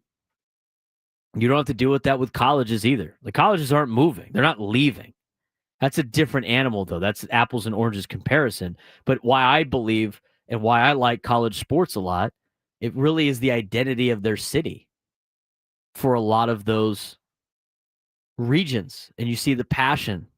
You don't see that a lot in a lot of these corporate sports, and you're seeing the transition from the diehard fans to the corporate sponsorships and the boxes and everything like that, where you don't get to see that kind of lively energy at games anymore because of this kind of corporate greed that's put together.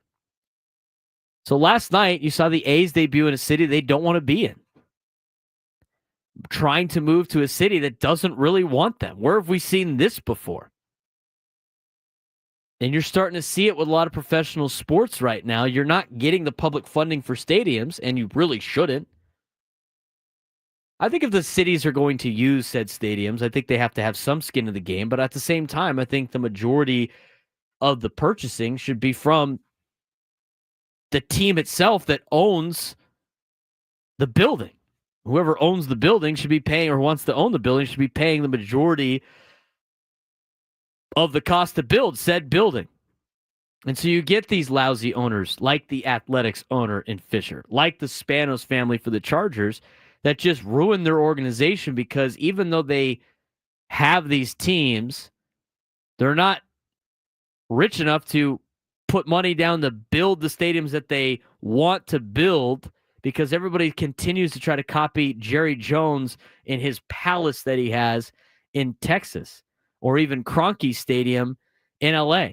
You could say what you want about Stan Kroenke, and he did pull a team out of a city in St. Louis, right, for his own doing. And so I don't think you could really give him a pass compared to the Spanos family, because he relatively did the exact same thing. There's a little bit of a difference, but he did relatively the same thing. So I don't want to give him too much of a pass. But at the same time, who built the stadium in Los Angeles? He did. It wasn't the citizens of LA. Definitely wasn't Dean Spanos. He built the stadium. He found a way to finance it with whatever he was doing. He's paying for it. In Texas, they set the cost of what the stadium was going to be. Jerry Jones had his stake in the stadium that they built. Arlington did pay for some of it, but all the overages, Jerry covered. So you see these owners that have the ability to do this, and you also see the owners that don't, that get rewarded with brand new facilities in new cities, and they use these cities as pawns. That to me shows such a black eye on professional sports. It's why I like college a little bit more, because of the passion and the fact that they're never going to leave. But how many more times are we going to do this? Are we about to do this with the Rays? I mean, the Rays have been trying to get a new stadium for years. Now, the circumstances right now, obviously, are a hurricane or drastically different down in Tampa. But that's another team that's going to need a new stadium. Eventually, we as cities together just need to unite and be like, we're not doing this anymore. And then they wouldn't be able to move as much. But again, these guys don't want to pay for their brand new toys. They want to get it for free. And you get this really deflating look at some of the franchises throughout baseball because they're led by lackluster owners. I think you saw that on display last night in Oakland. We'll see what it looks like next week. I mean, the Padres will go there next week. See what the vibe is. We'll try to get Danny Vietti on the show as well. 833-288-0973, 833-288-0973. How concerned should some teams be to start the season? We'll give you our concerno factor on 6 MLB teams that were expected to do a lot better than they've done to start the season. That's when we come back on the Braden Surprenant Show, saying his number one sports station, 97.3 The Fan.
12:20 on a Tuesday. Padres in action again tonight against the Cleveland Guardians. Game 2 of the 3-game series against Cleveland. Padres took game 1 trying to get a series win tonight over the Guardians. First pitch will be at 6:40.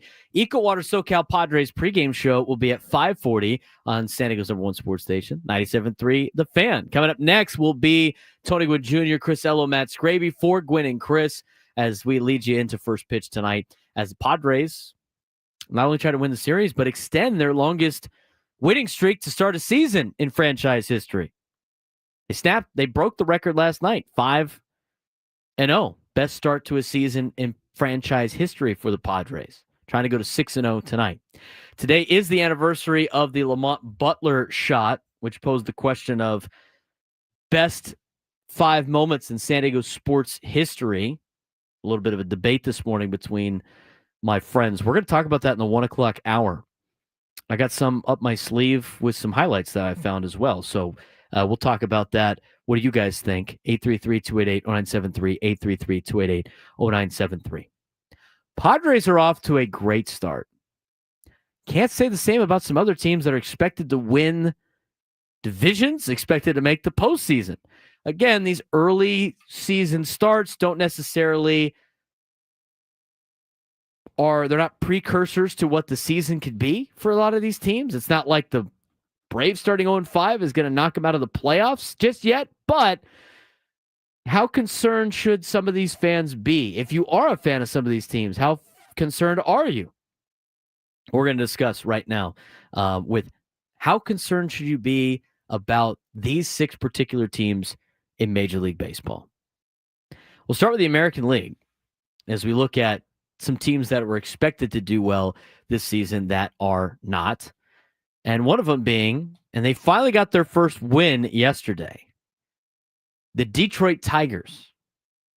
Tigers this season are now 1-3 as they were able to finally get a win last night. Now, the downside to the Tigers is they had to take on the Los Angeles Dodgers in the first 3 games of the season. But Detroit played last night. They were able to knock off the Seattle Mariners on the road. They won that game 9-6. With the win yesterday and them beating the Mariners by 3, they're now 1-3 with a -5 run differential. How concerned should you be if you're a Tigers fan? I would say not that concerned. I think the Tigers are a pretty good baseball team. Last night, they got the bats out. They scored 9 runs on 18 hits. They did commit 1 error, but they beat up the Mariners a little bit last night. And with the Tigers, after the 3-game loss to the Dodgers to start the season on the road, I just think you just played a really good baseball team. As Buster Only said on Gwynn and Chris, the greatest baseball team he has ever seen. Holy glaze. But I'm not that concerned about the Detroit Tigers. There's a team in their division, though, I am highly concerned about if I'm a fan of them, and that would be the Minnesota Twins. Twins are 0-4 to start the year. Over the weekend, Minnesota started in St. Louis, and they got their ass kicked so bad against the Cardinals that a lot of people were like, hey, maybe the Cardinals can compete this year. I still don't think the Cardinals are going to be a big competitive team. In fact, I know they're not, because what did the Cardinals do yesterday? They lost to the Angels. That'd be the 3-1 Angels, by the way. Don't look now. Hey, maybe the 2014 Los Angeles Angels that they have constructed are going to be in full force in 2025. Angels beat the Cardinals yesterday 5-4. They scored 5 runs on 4 hits. Cardinals 4 runs on 11 hits in 10 innings yesterday. Halos beat the Cardinals, who beat up on the Twins all weekend long. So to go back to the Twins, yeah, they're in some major concerns. And if getting swept by St. Louis wasn't good enough to really sound the alarm, how about the Twins yesterday against the Chicago White Sox? They lost 9-0 to Chicago and got no hit through 6 innings, 6 1/3 before they finally got their 2 hits on the day. Martin Perez goes 6 innings, no hits, no runs, 9 strikeouts, 3 walks against the Minnesota Twins, who threw Chris Paddock against the White Sox, who still are not supposed to be competing very much this season. Chicago tagged Chris Paddock for all 9 runs, 3 in the first, 4 in the second, 2 in the third, on 6 hits in 3 1/3 innings. Chris Paddock had 2 strikeouts and 4 walks. White Sox beat up on the Twins 9-0. If it wasn't the Cardinals that gave you the alarm, Twins fans, it should be the White Sox. And if I'm Rocco Baldelli, I'm a little concerned right now about what my job future is in Minnesota. High level of concern if you're the Minnesota Twins. That division's expected to be wide open. We saw Cleveland last night. They're a solid team, but they're not world beaters. Detroit's expected to be a favorite for the division, one of, with Kansas City. They're both off to okay starts. What are the Twins doing? They're getting their ass handed to them. They must be playing against Jackson Merrill every night. We're here to beat the opponent's ass. I'm really concerned if I'm the Minnesota Twins. Boston Red Sox. I'm slightly concerned if I'm a Boston Red Sox fan. Boston last night lost to Baltimore 8-5, and after winning the first game of the year, lost 3 in a row to the Texas Rangers, who are better. I think Texas is going to be the division winner in the American League West, but the Red Sox were everybody's favorite pick to win the American League and go on to the World Series. Red Sox are 1-4. Not only that, their best player in Rafael Devers, or the one they gave the most money to, he looks awful at the plate. I mean, he looks absolutely putrid at the plate. Devers got the big contract to be the starting third baseman of the Red Sox. They bring in Alex Bregman, and they go like, oh, Alex Bregman's going to play second, and Rafael's going to play third, and it's going to be fine. And then they quickly came to their senses and realized that Rafael Devers is one of the worst defensive third basemen in all of Major League Baseball. And they need to have Alex Bregman there, who's one of the best defensive third basemen in all of Major League Baseball. And what do? They tell Rafael Devers in spring training at some point, hey, buddy, we're going to need you to be the DH. And then for 72 hours, the guy turned into a gigantic baby about it. It was so bad for Rafael Devers, they had to bring in David Ortiz for 3 days to try to get him off the ledge. And so what has Rafael Devers done in his first 5 games of the season in 23 plate appearances and 19 at-bats? Not get a hit and strike out 15 freaking times. Because he's not playing third base. Give me a break, dude. This could be a segment of Are You Good? Wake up and go play, my guy. Until he gets in the right frame of mind, I'm a little concerned if I'm a Red Sox fan, because this is a rough start to the season when you have high expectations. That's how concerned you should be with the American League. We'll talk about the National League in just a little bit. We do got to take a break. What 3 teams should be concerned with their starts in the National League? I'll tell you, plus the debut of our brand new game, the Midday Sports Standoff. We'll get to that as well as we continue the Braden Surprenant Show on San Diego's #1 sports station, 97.3 The Fan.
12:35 on a Tuesday, leading you up to Gwynn and Chris, and then the Ecowater SoCal Padres pregame show for Padres and Guardians, game 2 of a 3-game set. Padres and Guardians will get underway at 6:40 p.m. Pacific time. Ecowater SoCal Padres pregame show at 5:40. Gwynn and Chris will take you from 2 o'clock to about 5:35-ish to get you ready for Padres baseball. They'll have a lot to unpack after last night's game. We'll talk more about it in the 1 o'clock hour. We also will dive into another topic that I think is very interesting right now, and that is, did you guys see the news yesterday that Jeff Passan put out? No, not the Profar stuff. Already talked about the Profar stuff. Jeff Passan put this out yesterday. He reported on a contract extension, and that is for left-hander Garrett Crochet. Garrett Crochet and the Boston Red Sox are in agreement of a 6-year, $170 million contract extension, according to ESPN. Deal starts in 2026 and includes an opt-out after 2030, by far the largest deal ever for a pitcher with 4+ years of service. Garrett Crochet's $170 million deal with the Red Sox does not include any deferred money per sources. The previous record for a 4+ player was Jacob deGrom's 5-year, $137.5 million deal, which included an opt-out after the 4th season. Crochet can opt out at 31 years old. Interesting contract that he just signed. Now, how does that affect the market for Michael King and for Dylan Cease? That obviously affects the San Diego Padres very much if they want to bring back one of those two players. If they want to bring back both, obviously, I don't know if they can do that. It seems like they're leaning a little bit towards Michael King after the contract they gave him in order to avoid arbitration. But we'll talk about that in the 1 o'clock hour. Is that the bar? Is that the minimum starting point for Michael King? We're talking about a pitcher that's very comparable. Obviously, he's from the left side. He's a little bit younger. Michael King a little bit older. But both players, bullpen pieces, moved to starting pitchers that have done well near the top of the starting rotation market. He got $170 million for 6 years. Michael King and his agent might be sitting, I don't know. Seems like a good starting point for us. Can the Padres even afford the Garrett Crochet version of that contract? We'll discuss at 1 o'clock. 833-288-0973, 833-288-0973. We are going to play a brand new game on the Braden Surprenant Show. Once we get a contestant, we're going to play it at about 12:45. So we do have a couple minutes here. The Midday Sports Standoff. We're going to be doing this every day at 12:45. So if you want to have an opportunity to come on and qualify for a chance to win a grand prize for 2 sold-out tickets to win We Were Young Festival in Las Vegas on October 18th, featuring Blink-182, Panic at the Disco, The Offspring, and more. Tickets for the 2-day sale are on sale now at whenwewereyoungfestival.com. If you want to try to win an opportunity to get those tickets, 2 sold-out tickets to When We Were Young Festival in Las Vegas on October 18th, featuring Blink-182, Panic at the Disco, The Offspring, and more, you got to try to take me down on a brand new game that does some sports trivia coming up at 12:45. The new Midday Sports Standoff. We'll get to that in just a little bit. I do want to finish out some of the teams that are in the National League where you should be concerned to start the season. One of them is the Atlanta Braves. I think this is probably the most glaring one. After the loss last night to Los Angeles, the Braves are 0-5 with a negative 15 run differential. I can't believe the Braves are off to an 0-5 start. But that being said, I don't really think it's that big of a concern if you're a Braves fan, because you have reinforcements coming. You have reinforcements coming to help you out with Ronald Acuna Jr., with Spencer Strider, with Sean Murphy. You will eventually get Jurickson Profar back after the next 80 games, which still gives you about a half of a season worth of games of Jurickson Profar. So they're not completely in dismay right now. Plus, you've gone against the red-hot Padres team and, as Buster Olney said, the greatest baseball team he's ever seen in the Los Angeles Dodgers. I mean, if they win the next 2 games against LA, not betting on it, but if they do, all of a sudden the attitude changes, I think, for the Braves. Plus, when they return home and face a little bit lighter of a schedule, it should be they should be able to get on a little bit of a run for Brian Snitker's crew. Again, as he mentioned on Sunday Night Baseball, when we lose 4 games in the middle of July, nobody cares. But the fact it's at the beginning of the season, everybody goes into panic mode. I agree with him. I'm not concerned. Pirates at 1-4. Not that they're going to compete too much, but they're expected to be a lot better than this. And they went down to Miami and got walked off multiple times this weekend.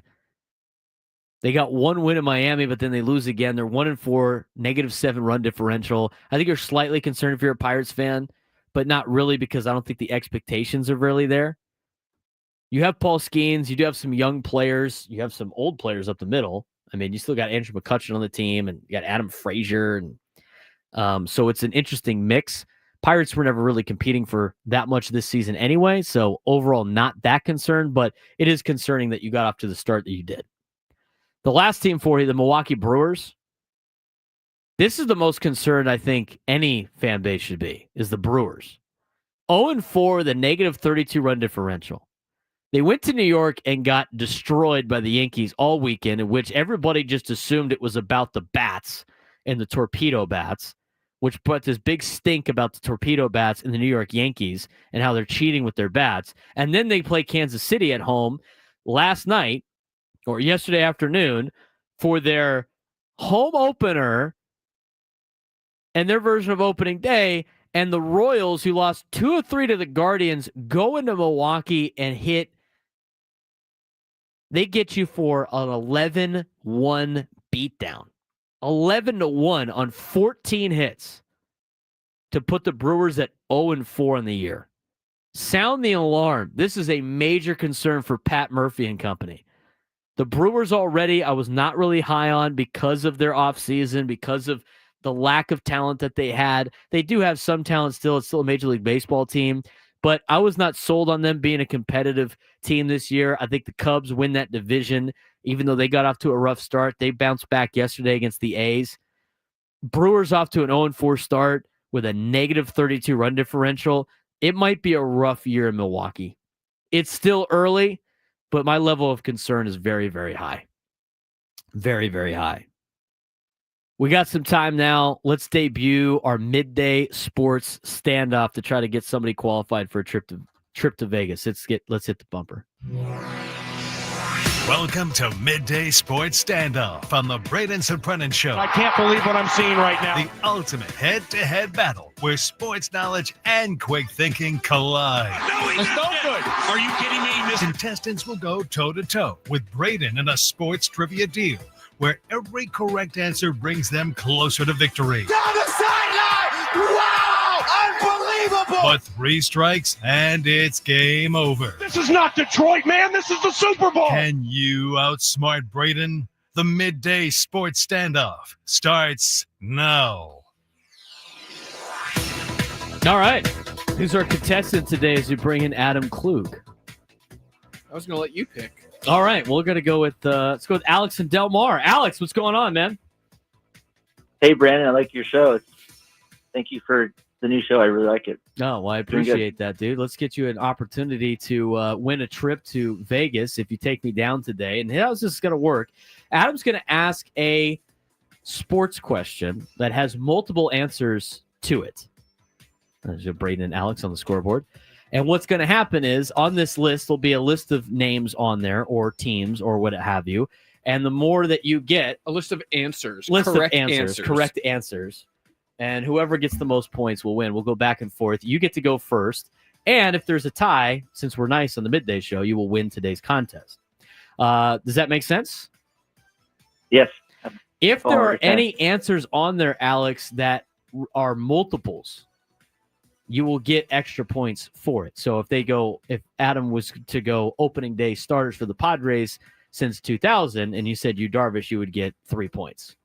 So Obviously, you want to go for the ones that appear more So on we're this going until I list. run out of answers. Yes. And then whoever has the most points, or until someone gets Or three until you get strikes. 3 strikes. If you guess wrong, you get a Yeah, it's like strike. the If Quinn you and don't Craven take enough game. time, if you take too much time, you will also get a strike. So it's our debut voyage of the game, so we have to over-explain. But Alex, you're the first contestant on it. We'll see if you could start 1-0 as I pass it over to Adam. In the same vein as your opening day starters since, I went a little bit different because I know we've done the opening day starters before, but I'm going to do opening day leadoff hitters for the Padres since 2015. So we're going back 10 years, 2015, opening day leadoff hitters for the San Diego Padres. We'll let Alex go first. Tatis. Boom. Fernando Tatis, leadoff hitter in 2025 and 2020, the pandemic shortened season. Oh, wow. He did in 2020, too.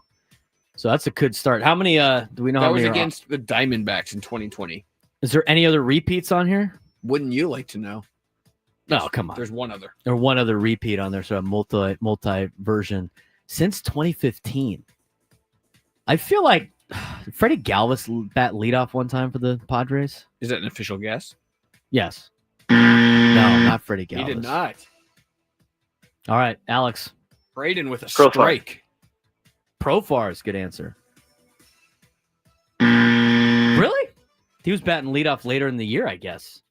Not on opening day, my friends. Opening day. That's what makes it difficult. I remember like the opening day leadoff guys from the mid 2000s a lot. Since 2015. Huh. All right, so Tatis was 2020 and 2025. That's correct. Who was a leadoff hitter last year for like to start the season? It wasn't Arise because he wasn't on the team yet. Hassan Kim. He didn't bat leadoff either. Last year's leadoff hitter garnered a lot of conversation before ultimately being moved Oh, down. you know what? I know what that answer is But now. Alex is up. I remember Bogart. that. Yes. Bogarts was the correct answer on that one. With a commanding 3-0 lead. Right. And you've got I got one you strike got two left. strikes. So, yeah. Wow. I can't remember the line. The thing is the opening day lineup is rough to try to remember because, as I mentioned on opening day, when you walk through the catacombs of the stadium down to the clubhouse, they show the opening day lineups. You're just like, that guy played for the couple Padres. of these guys you're not going to believe, by the way, when I give them to you afterwards. Well, you know, there's some dark years for the Padres up to 2019. Not that far back. 2015. All right. So last year was Bogarts. This year was Tatis. 2023. I'm trying to think of. I thought I had one in like 2016 when they had that brand new roster roll through here. Was no, because he didn't start the season with the club. They had somebody else. I was gonna say Melvin Upton Jr., but that wasn't the case. He didn't bat leadoff to start. Need that an answer season. here. Sushi Sam giving it to you in the chat. I too. know. I just can't remember. Will Myers. Let's go Will Myers one time. There Will we go. Myers in 2015 against the Dodgers. 2015. All right, so that was the one that I was thinking for that new lineup that they had. They went and traded All for right, everybody. 3-1. You're up, Alex, and you've got one strike. I want to go Manuel Margot. That's a good Manny answer. Margot. Manny Margot. Boom. He had the other 2-0. two. He had the other two. Nice. Manny Margot, 2017 against the Dodgers and 2018 against the Brewers. So we have 15, 18, or 15, 17, 18, 2020, 2024, and 2025. Yep. You still got 16, 19, 21, 22, 23. And again, 2022 is rough too because again, like at the end of the season, it was You won't different. get 22. I won't get 22. I don't know if you'll get any of these. Well, they're all like obscure names then probably. If you miss too. this one, you're out also, by the way. Right. It's got to be one of those just like they didn't have Alexi Ramirez lead off one year, did they? I don't know. Is I'm that gonna a go with guess? that. Yeah, let's go Alexi Ramirez. Yeah, no way. Not happening. Oh, congrats to Alex for winning today. I got to pull up this list now. Thanks. That's fine. Hold tight for me, Alex. Oh, Trent Grisham was probably on there. Trent Grisham was 2023 against the Rockies. Okay. We have Austin Nola against the Diamondbacks. Austin Nola. See, that's what makes it 2022. so. Was that the only time Austin Nola ever hit leadoff? Why? Well, that's the whole point of this list. I It makes you think. know. You're like, really? That's what made it happened? so hard because you're thinking about the regular season. 2021 was Tommy Pham, also against the Diamondbacks. Also, not a leadoff type hitter, but yes. 2019 was Ian Kinsler. I never would have guessed Ian against Kinsler. the Giants. Not that long ago. In 2016 was John Jay against the Dodgers. John Jay. I forgot John Jay was a Padre. I think of him more as a first base coach now for the Diamondbacks. I don't even think he's there anymore. John Jay. All right, let me go find that. I got to look at these lists and these opening day starters. The leadoff, the Nola leadoff that had to be the only time that guy ever did that. Here's the opening day lineups.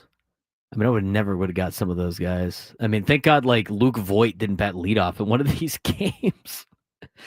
Oh man, that would have been tough. Most common lineups. Where's the it's on Baseball Reference, right?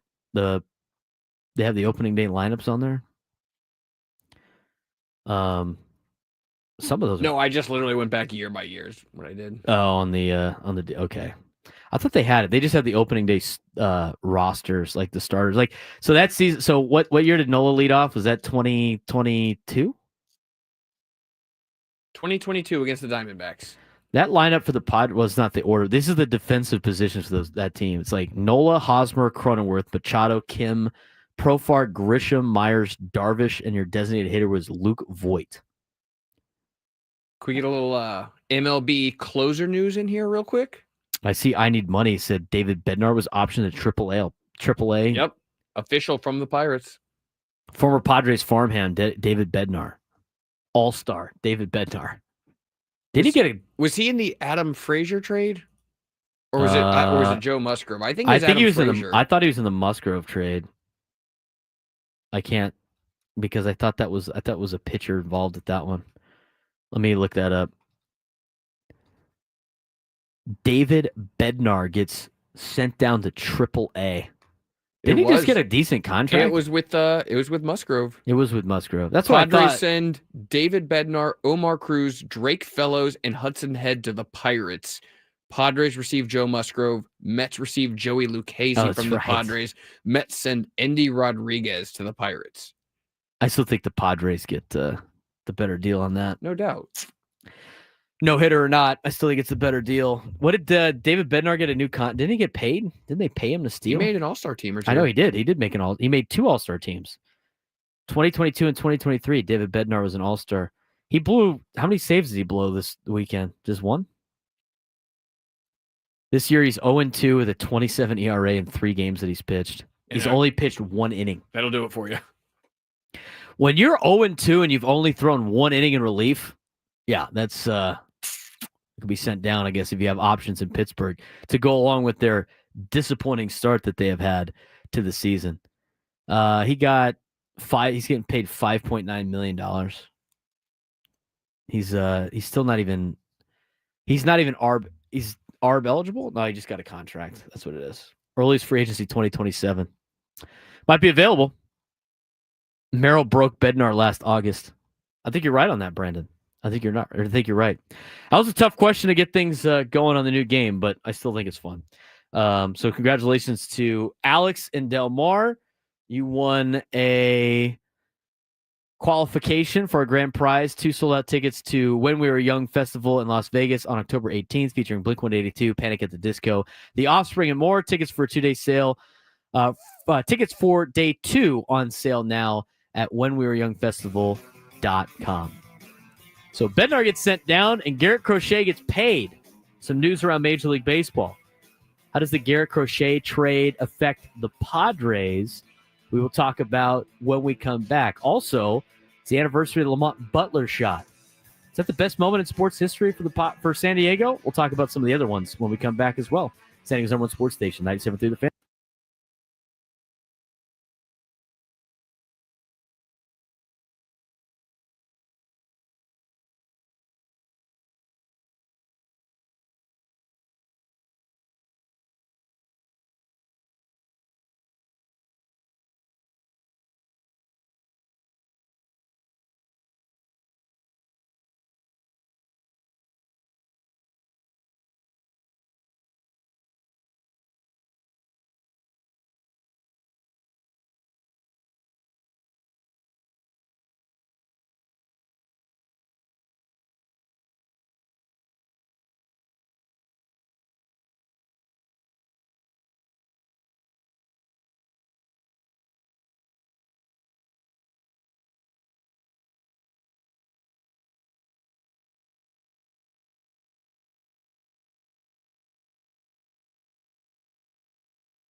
1 o'clock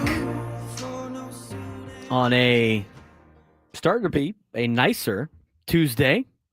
Padres get ready for the Guardians coming up at 6:40 with a 5:40 pregame show on the Eco Water SoCal Padres pregame show with Sam Levitt. After Gwen and Chris, who will be on in about an hour to talk more Padres baseball with you. Padres off to a really good start. We talked about it in our open today. If you missed any of it, you can go back and listen to it on our podcast form. You can also check us out on YouTube. Everybody that's on YouTube, give us a like if you haven't done so already.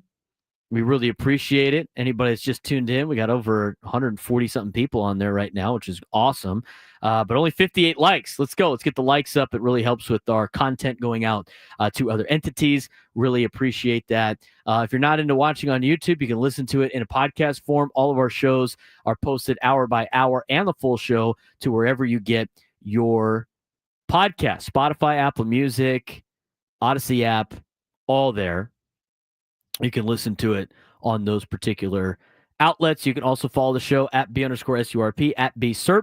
Follow me on Twitter, Instagram, and on TikTok. And if you want to weigh in on the show and you don't feel like calling in, which you can, 833-288-0973, 833-288-0973. You can also tweet at us. I had one guy disgruntled that I told him that I said Manny Machado is not a power hitter. He's not. He's a line drive hitter. When he hits home runs, it's because he smoked the ball. He's not a stereotypical power hitter. Please don't say Manny isn't a power hitter. He's on his way to 500 club. That's not a line drive gap hitter. You can hit home runs and not be a power hitter. Manny's not a power hitter. The guy's a pure hitter. Look at his home runs that he hits. They're not like nuclear bombs. They're line drive shots because the guy's a great hitter. You could be a great hitter and hit home runs. I didn't call him Tony Gwynn. I just say he's not a power hitter. Let's go, man. Let's get our ball knowledge up. 833-288-0973, 833-288-0973. Beatty's locked in. He's already getting ready for Padres baseball at a bar, watching it on YouTube. That's great. Tell the bar to put it on the televisions, Blue. You don't know ball. Just a casual. Guys having a 394. Way to celebrate Tony. Coming up later in the hour, since today is the anniversary of the Lamont Butler shot, which I'm sure Chris will play on Gwen and Chris because he will play that highlight any chance he has. As an Aztec for life and a diehard Aztec fan, I totally understand. But since it's the anniversary of that particular shot, my friends talked about, well, one of them thinks it's the greatest moment in San Diego sports history. Others said no. So they had a little debate today in the group chat, which asks the question, what is the greatest moment in San Diego sports history? We'll play some that I think should be in the top 5 later on in the show.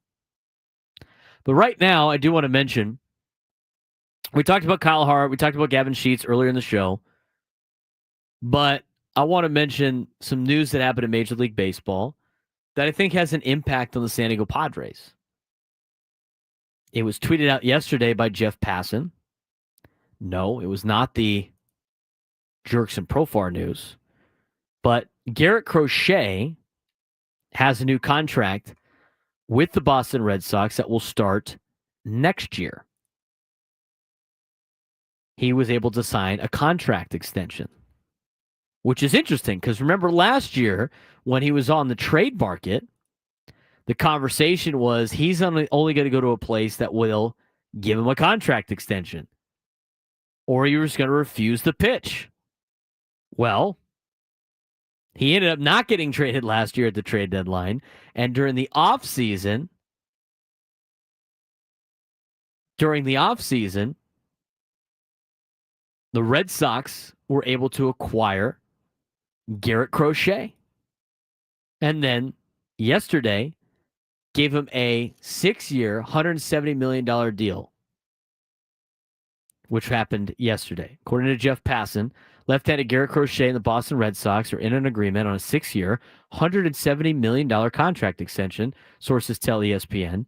The deal starts in 2026 and includes an opt-out after 2030, by far the largest deal ever for a pitcher with 4+ years of service. His deal with the Red Sox does not include any deferred money per sources. The previous record for 4+ player in terms of service was Jacob deGrom's 5-year, $137.5 million deal, which included an opt-out after the 4th season. Crochet can opt out at 31 years old. How does this affect the San Diego Padres? Well, Garrett Crochet comes in as a 25-year-old this season. He was born in 1999, so he's 25. He's a left-hander, and he was due to be a free agent coming up. He is a reliever turned starter at the University of Tennessee.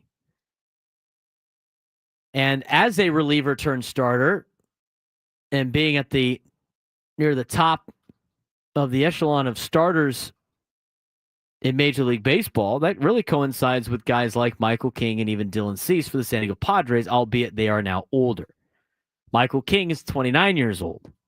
So he's a little bit older, and he is a free agent at the end of the year. Garrett Crochet still was under control for a couple more years before he was going to hit the open market. So when you look at these contracts and you look at the contract for Garrett Crochet and what he got, it's almost like really a starting point for Michael King or Dylan Cease. Now, again, the difference is that the leverage that teams that can negotiate with those particular players, and in this particular case, we obviously want Michael King as a member of the San Diego Padres. His age is not going to help out too much in comparison. Obviously, Garrett Crochet being younger is going to give him some more money. But I look at this and I read and I look at the contract. Can the Padres even afford the 6-year, $170 million deal for a guy like Michael King? I don't necessarily know they can, but that is a good starting point for Michael King. How much more money can Michael King get in a contract? Garrett Crochet got bought out of some arbitration years and everything like that. Michael King's just a free agent. He's at age 29, so you have to pay him. Is he going to be able to get a 6-year deal? I don't know if I'd want to get. You're going to pay him till he's 36. I think it's easier to pay starting pitchers later into their careers just because the pitching, a lot of these guys develop late and they also can maintain because of, they're not putting, they're starting every 5th day and, it's not as daunting on their body, I think, as like everyday major leaguers that break down. But you're starting to see players last longer in their careers than we've seen in the past. So I don't think giving him a contract till 36 would be that much of a problem. Obviously, you'll run into some injuries and everything like that eventually. 6 years and $170 million gets you about $28 million in AAV, as I Need Money puts in the chat. $28.3 million in your average annual value. Is Michael King going to get up to $30 million a year? Maybe 35. And 35 might be a little bit too far for a guy like Michael King, but I think he'd probably be in the range of $28.3 million to $32 million in AAV. Is that enough to get Michael King signed if you're the San Diego Padres? Can you sign Michael King to a deal like that where you're getting $30 million? You have to pay $30 million a year per. Does it get up to 32 over 6 years? Do you give him a 6-year, $192 million contract, or is $200 million what you're going to have to do in order to keep a guy like Michael King? Who finished who had votes as a potential Cy Young candidate a year ago. I think the Padres are more inclined to sign a Michael King over a Dylan Cease in terms of age and some other potential factors. But Dylan Cease is the same age as Michael King. He's also 29. He's got a little bit more experience as a starting pitcher. And with Dylan Cease and his track record, how much does he get? Again, same age as Michael King, but he has more innings logged as a starting pitcher than King does. Maybe that's more susceptible to injuries. I think King's been better than Cease in a Padres uniform. I'd like to see both, obviously, in Padres uniforms, but not for the price that they have to get. Are you going to pay upwards to $200 million plus for a guy like Dylan Cease? I mean, the good news for this Garrett Crochet deal is Dylan Cease and Michael King know they're going to get paid. The bad news for the Padres is obviously some information that we already thought was going to be true, and that is if you're going to keep a player here, one of these guys, you're only going to be able to keep one. You're not probably going to be able to keep two unless you work some AJ Preller magic with the books a little bit. And we'll see. Maybe another full season of sellout crowds will help the payroll out a little bit. You're getting a little bit of relief as the years go on if you're the San Diego Padres, but not a ton. I think, and I agree, I think Cease is probably more inclined to get a deal like Garrett Crochet. I think he gets a little bit less than a guy like Michael King just because Michael King, with the less innings taxed on his arm, is going to be more valuable. You start looking at, the Padres books and everything like that, you're going to see some players get raises. Other players are going to not get a raise. You look at, Yu Darvish is going to go down in money again. This is the most money Yu Darvish is going to make for the Padres for the remainder of his contract. And not having him play right now is obviously tough, but he's making $21 million this year, goes down to 16, and then 15, and then 15. Yu Darvish is a free agent in 2029. And then he's off the books. Robert Suarez could potentially opt out at the end of the year. That could free up a little bit of money. Fernando Tatis Jr. is going to get a raise. Bogart stays the same the whole time. And then the big raise for Manny Machado comes in 2027 when he goes from $25 million to $39 million a year, which is where you get your little bit of your problems when it comes to future contracts. Joe Musgrove's a free agent in 2028, and that will free up an additional $20 million. So you could work some magic around this to try to, mix things up and end load contracts and everything like that. But what Garrett Crochet got, it's going to be a big payday for Michael King and for Dylan Cease. 833-288-0973, 833-288-0973. The future of the Torpedo Bats is going to be short-lived. Some insiders think they will even be banned. We'll talk about whether or not we think they should be banned and who else is using these new Torpedo Bats when we come back. This is the Braden Surprenant Show on San Diego's #1 sports station, 97.3 The Fan.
Waiting on a Tuesday, Victory Tuesday for the Padres, who are now 5-0 on the season, despite not using the brand new Torpedo Bats.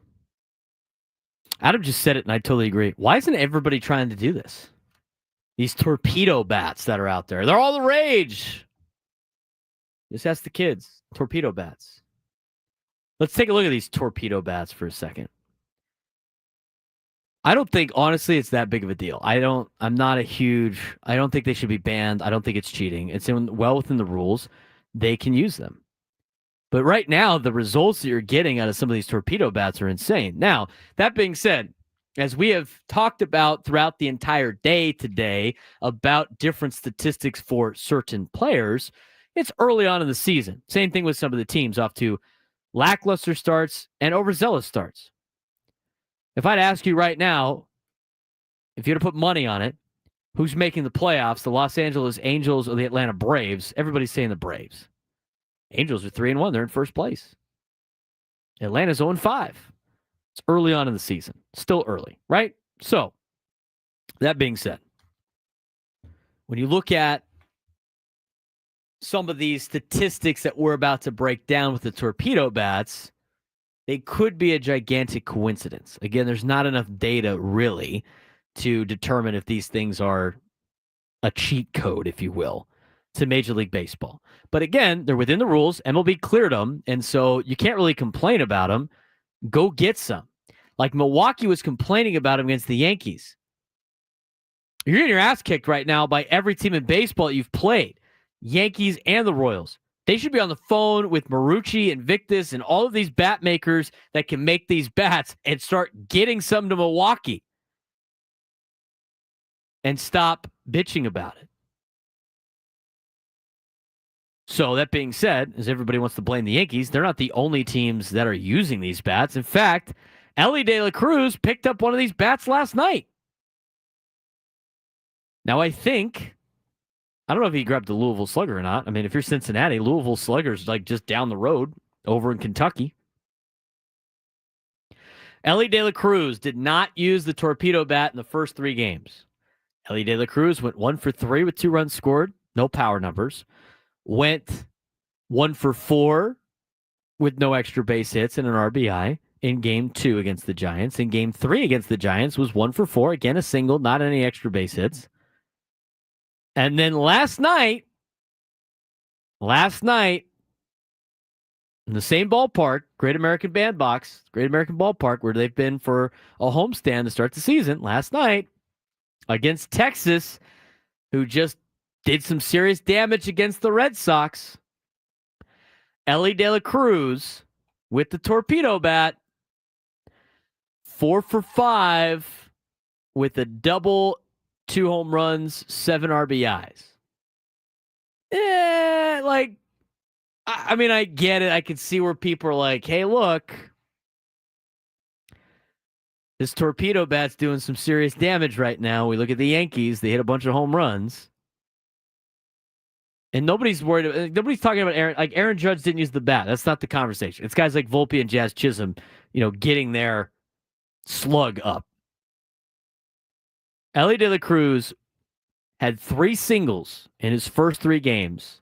No extra base hits. Elly De La Cruz in Game 4 had 4 hits, was 4 for 5, drove in 7 runs, hit a double and 2 homers in a 14-3 victory over Texas, the one game he used the Torpedo Bat. Are those numbers like out of the ordinary for Elly De La Cruz in general? I mean, Elly De La Cruz is one of the best players in Major League Baseball, one of those phenom athletes. Guy does very impressive things.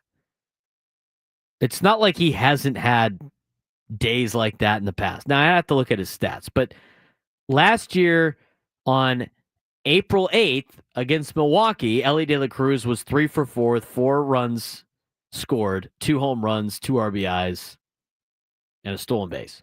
It's not like he hasn't had those performances before. It's still early on. So I can't really make too many connections to this yet, but I do find it interesting. And the thing that's interesting, and RJ Anderson had this for CBSSports.com today about the Torpedo Bat. He explains how the bat works. Again, the Torpedo Bat is the brainchild of a pioneering New York Yankees front office staffer turned Miami Marlins coach, Aaron Learnhardt. And as Tony Kornheiser said on PTI yesterday, hopefully he patented this because he's about to make a ton of money. If he didn't, missed opportunity. But his vision was to distribute the bat's mass across areas where some players make contact more frequently, thereby optimizing their offensive output in a way that normal bats did not. To paraphrase former big league infielder Kevin Smith, the intent is to improve a player's chance of barreling the ball and reduce the likelihood of whiffing.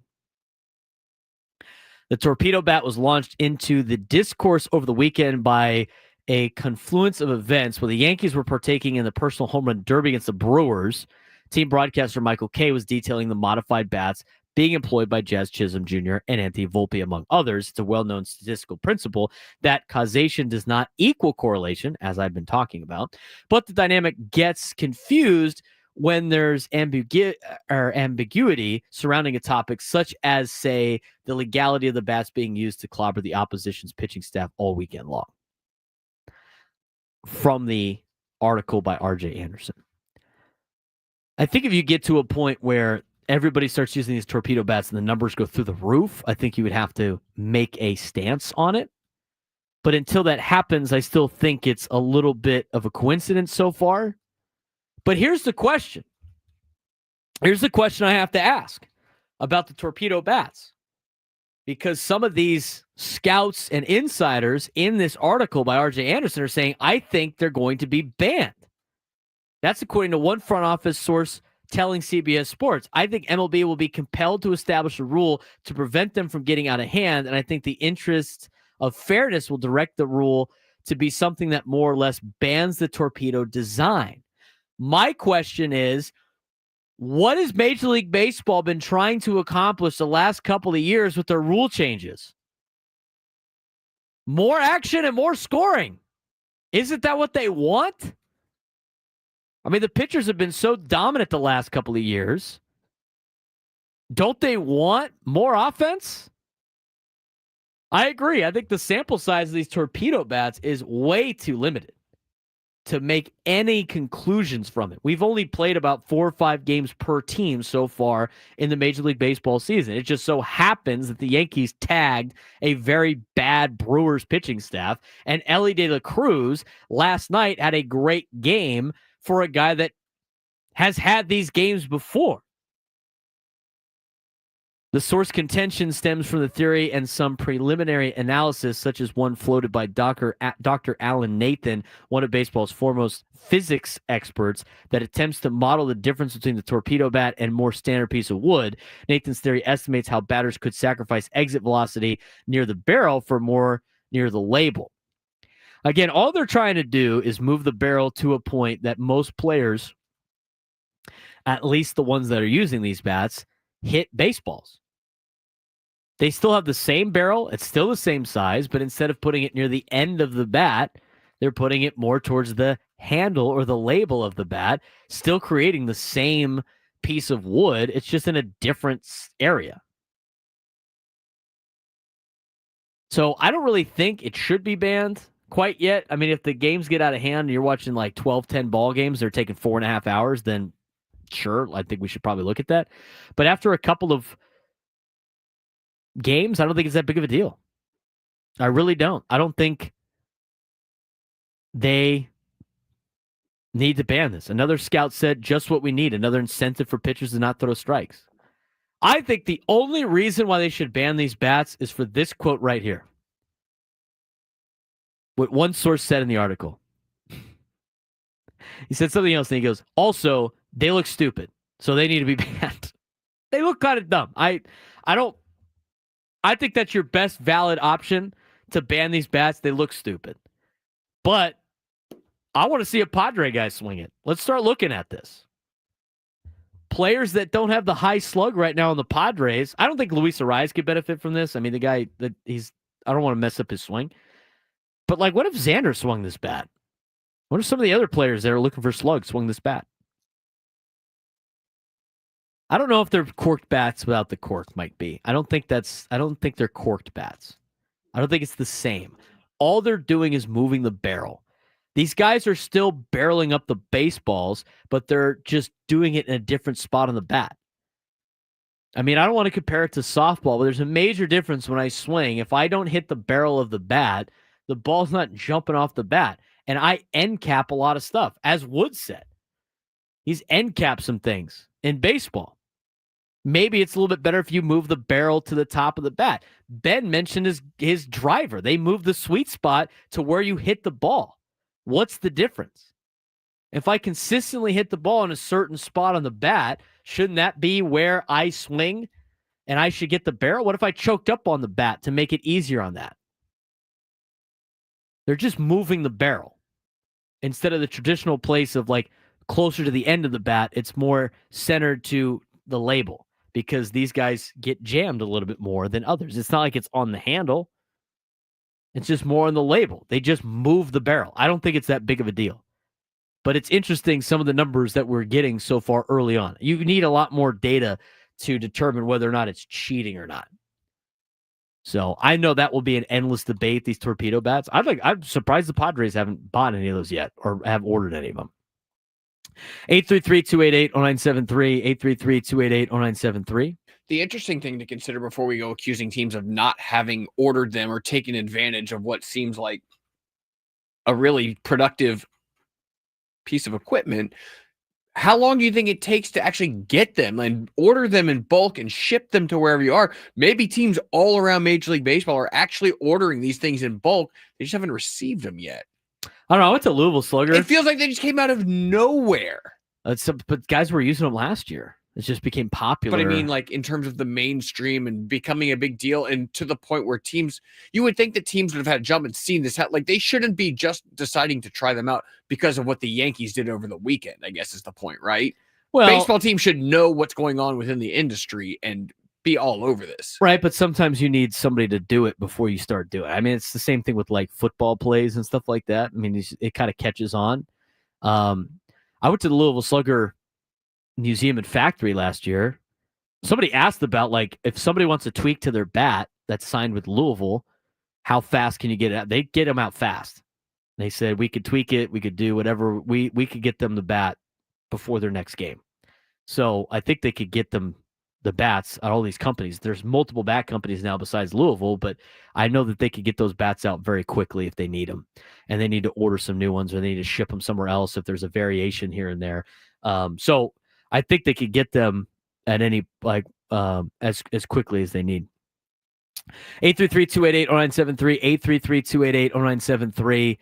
Go a little bit down memory lane and give you a preview of the Padres game all in one when we come back. Lamont Butler's shot was a couple years ago today. Is it the greatest sports moment in Padres history? We got a couple other ones. In San Diego history. We got a couple other San Diego sports history items that we might think outdo the Lamont Butler shot. What do you guys think? 833-288-0973, 833-288-0973. We'll talk about that to finish the show when we come back on the Braden Surprenant Show, San Diego's #1 sports station, 97.3 The Fan.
This hour 97 through the Fan is brought to you by Robert Half. At Robert Half, we found that 67% of companies want to increase contract talent. That's why our recruiters, expertise, and award-winning AI work quickly to find the skilled candidates you want. At Robert Half, we know talent. Visit roberthalf.com/talent today.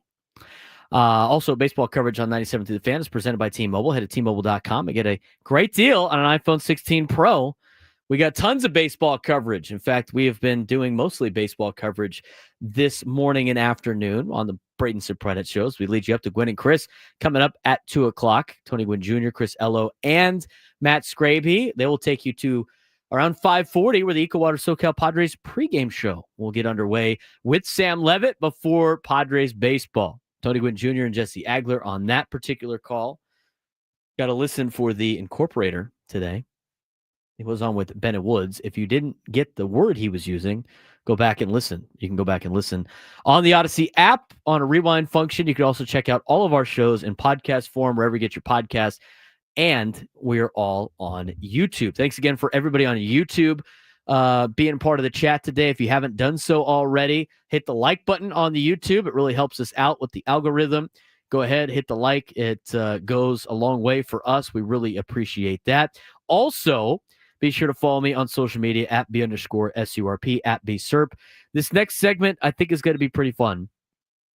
Very generic sports talk radio segment, but the fact that it happened in my group text today, one of my friends' group texts, no, not the sports thread, but today is the anniversary of the big shot heard round San Diego with Lamont Butler hitting the shot to go to the national championship. Here's what the shot was.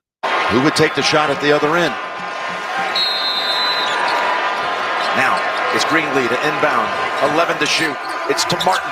Playing it out. It's been the star tonight. Giving it back to Davis. With 5 to shoot. Taken on. And it's blocked. Pulled down by Mensah. They have the one timeout. Are they going to take it or not? They don't have the scorers on the floor. It's Butler with 2 seconds. He's got to put it out. And he wins it. He wins it with the jumper.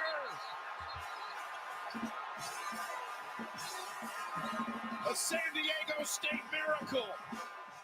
CBS with the coverage on that particular call. The Lamont Butler shot was a couple of years ago today.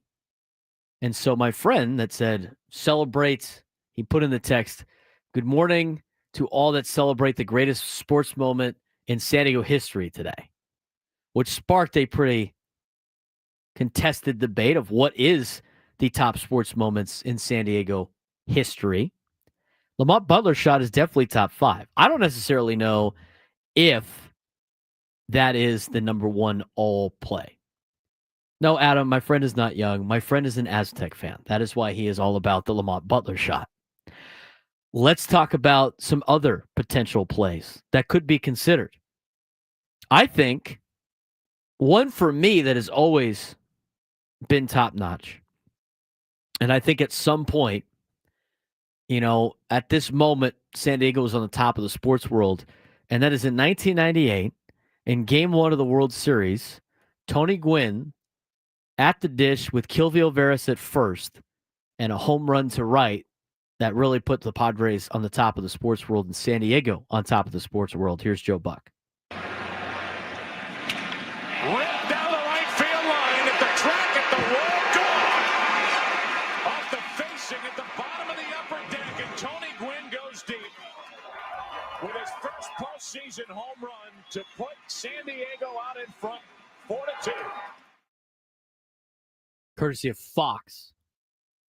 Tony Gwynn hitting a home run to get an early lead at Yankee Stadium in 1998.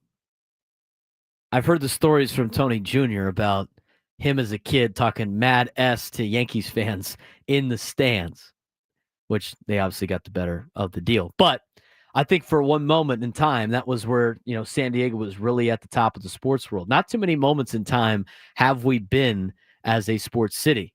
We have had the support. We have had the loyal listeners of our teams, the loyal watchers, the loyal supporters of all of our teams. We've had teams get ripped away from us. We've had a lot of things not go our way, but we've had a lot of great things too. that have happened in San Diego, and we're trying to find those top 5 moments in time. We've also had a couple of great owners as well, as we will play a couple of more things here for you. I think another one that needs to be considered was back in 2022 in more recent history in the NLDS, in the what ultimately was the series clinching moment for Jake Cronenworth at Petco Park. 2-2. Here's the pitch. Cronenworth swings, lines it into center field. That's a base hit. Kim will score. Here comes Soto. The throw from Thompson kicks off the mound and down to second. Cronenworth, a 2-run single, and the Padres in front for the first time tonight. It's 5-3. Jake Cronenworth with his big knock in the National League Divisional Series to finally slay the Dragon up in Los Angeles. Led the Padres to an NLCS for the first time since 1998. Obviously a great moment in time. I would probably consider that probably a recent top 5. But of course, it produced this great clip that we play on the station all the time.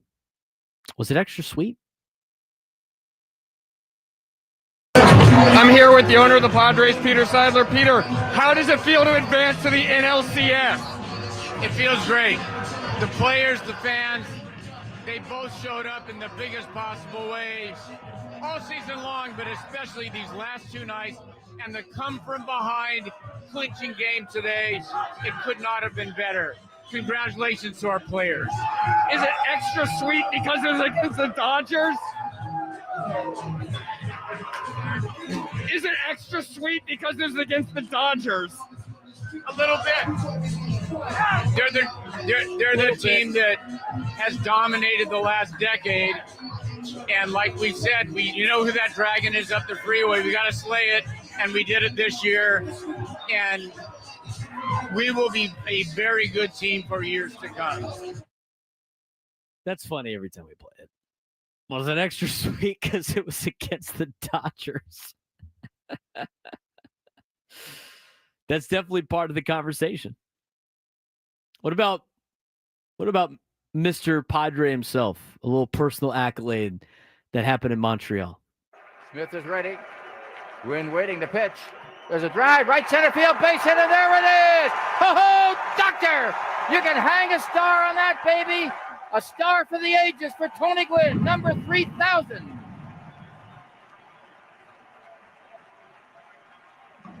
Jerry Coleman, the late, great Jerry Coleman, I used to remember listening to with Ted Leitner back in the day as a kid growing up, driving around San Diego with great memories of listening to Padres baseball in the summertime.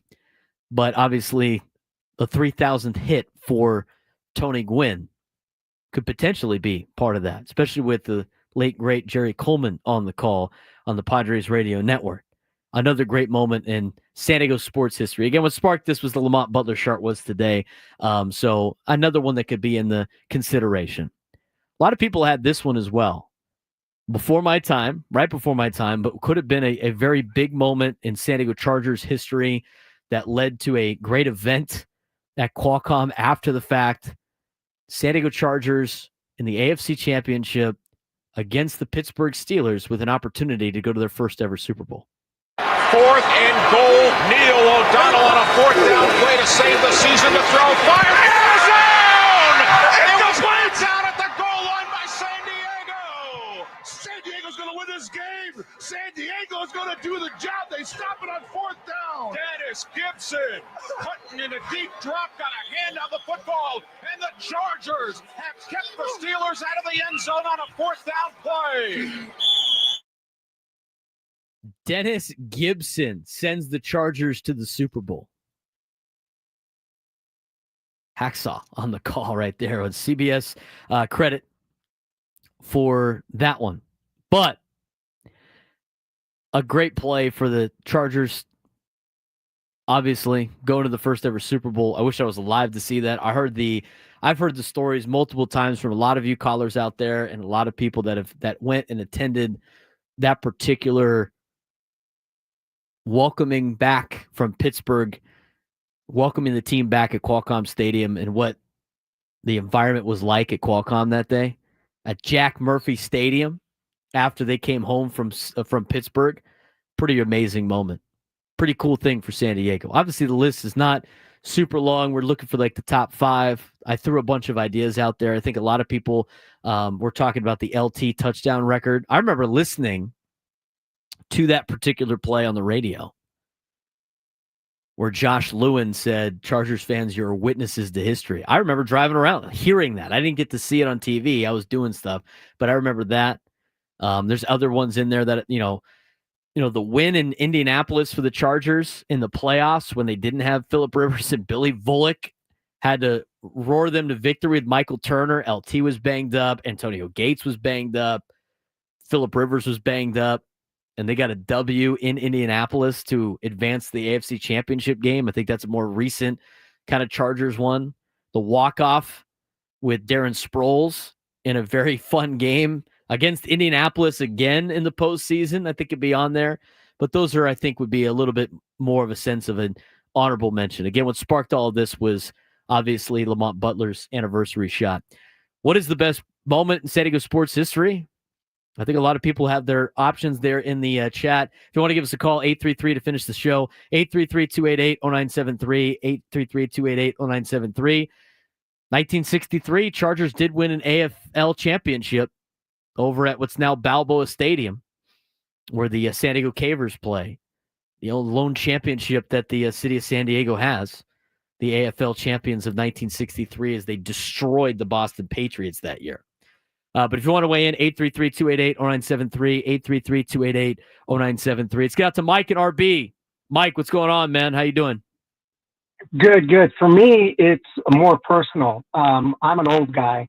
I was a freshman at Indiana University, and I'm surrounded by Cub fans. Used to wear my Padre gear, and they would talk mad smack to me. So when Steve Garvey went deep in the NLDS at the last moment to extend the series, hands down, we ended up winning the series, and no one said a damn word to me when I wore my Padres gear around campus. I love that, Mike. I love that. Appreciate the phone call. I think a lot of other people too had the Cup Buster, Steve Garvey, home run to get the Padres to the World Series in '84. Obviously, a lot of comparisons between the '84 team and the current Padres team with the start, but really good moment in that one as well. Let's get out to Richard in San Diego, our resident Chargers fan. Richard, what's going on, man? You already know who it was, man. What's going on? Long time no talk, man. What's going on? Hey, man, congratulations on the show, bro. You're doing a great job. Keep it up. I love you representing us.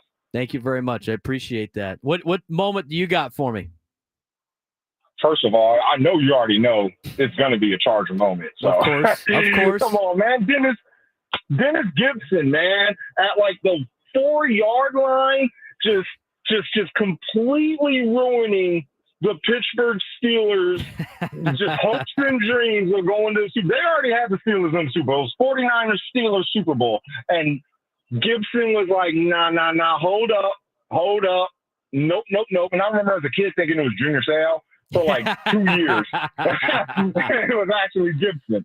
So, yeah, man, that's my number one right there. Absolutely, Richard. I wish I was alive to see that. I just missed it barely, but there's a lot of great Charger moments from being a San Diego Chargers fan. I'm sure I can mention a lot of those. We'll reminisce, even though you still root for that team. That's fine. That's your prerogative. But I appreciate you calling in, man. I appreciate you listening as always. Look forward to hearing from you again, Richard.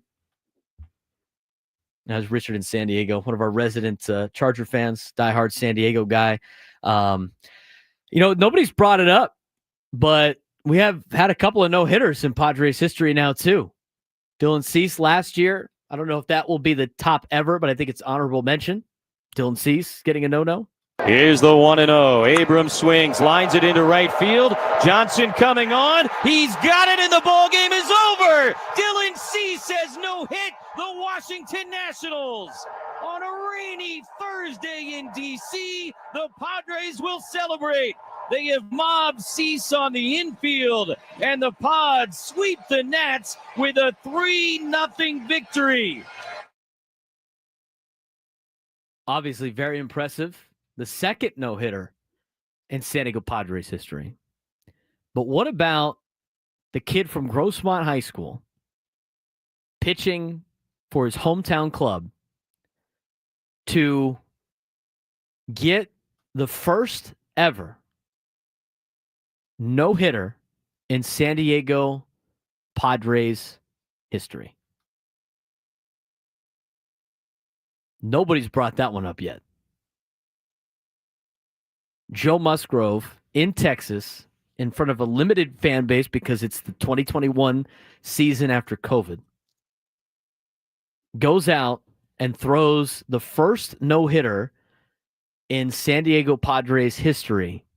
An incredible moment for a local kid to come represent the city of San Diego. And it might not be the greatest moment, sports moment in San Diego history, but it should definitely be in the top 10, maybe even in the top 5. So, a couple of cycles that the Padres have had. So there's been a lot of other moments I think to be considered. But with today being the anniversary of the Lamont Butler shot, here's the Joe Musgrove final. No balls in one stride. The big right-hander ready and delivers. Swing and a ground ball to shortstop. Kim has it. Friendly hop. Throw to first. That is a no-hitter, and that is history. Joe Musgrove with the first no-hitter in Padre history. April 9th, 2021 at Globe Life Field in Arlington, Texas. The kid comes home, and he gets it done. Top moments, sports moments in San Diego history to close out the show to the Lamont Butler anniversary shot. Gwen and Chris are coming up next. That's it for me, the Braden Surprenant Show. We'll talk to you tomorrow on 97.3 The Fan.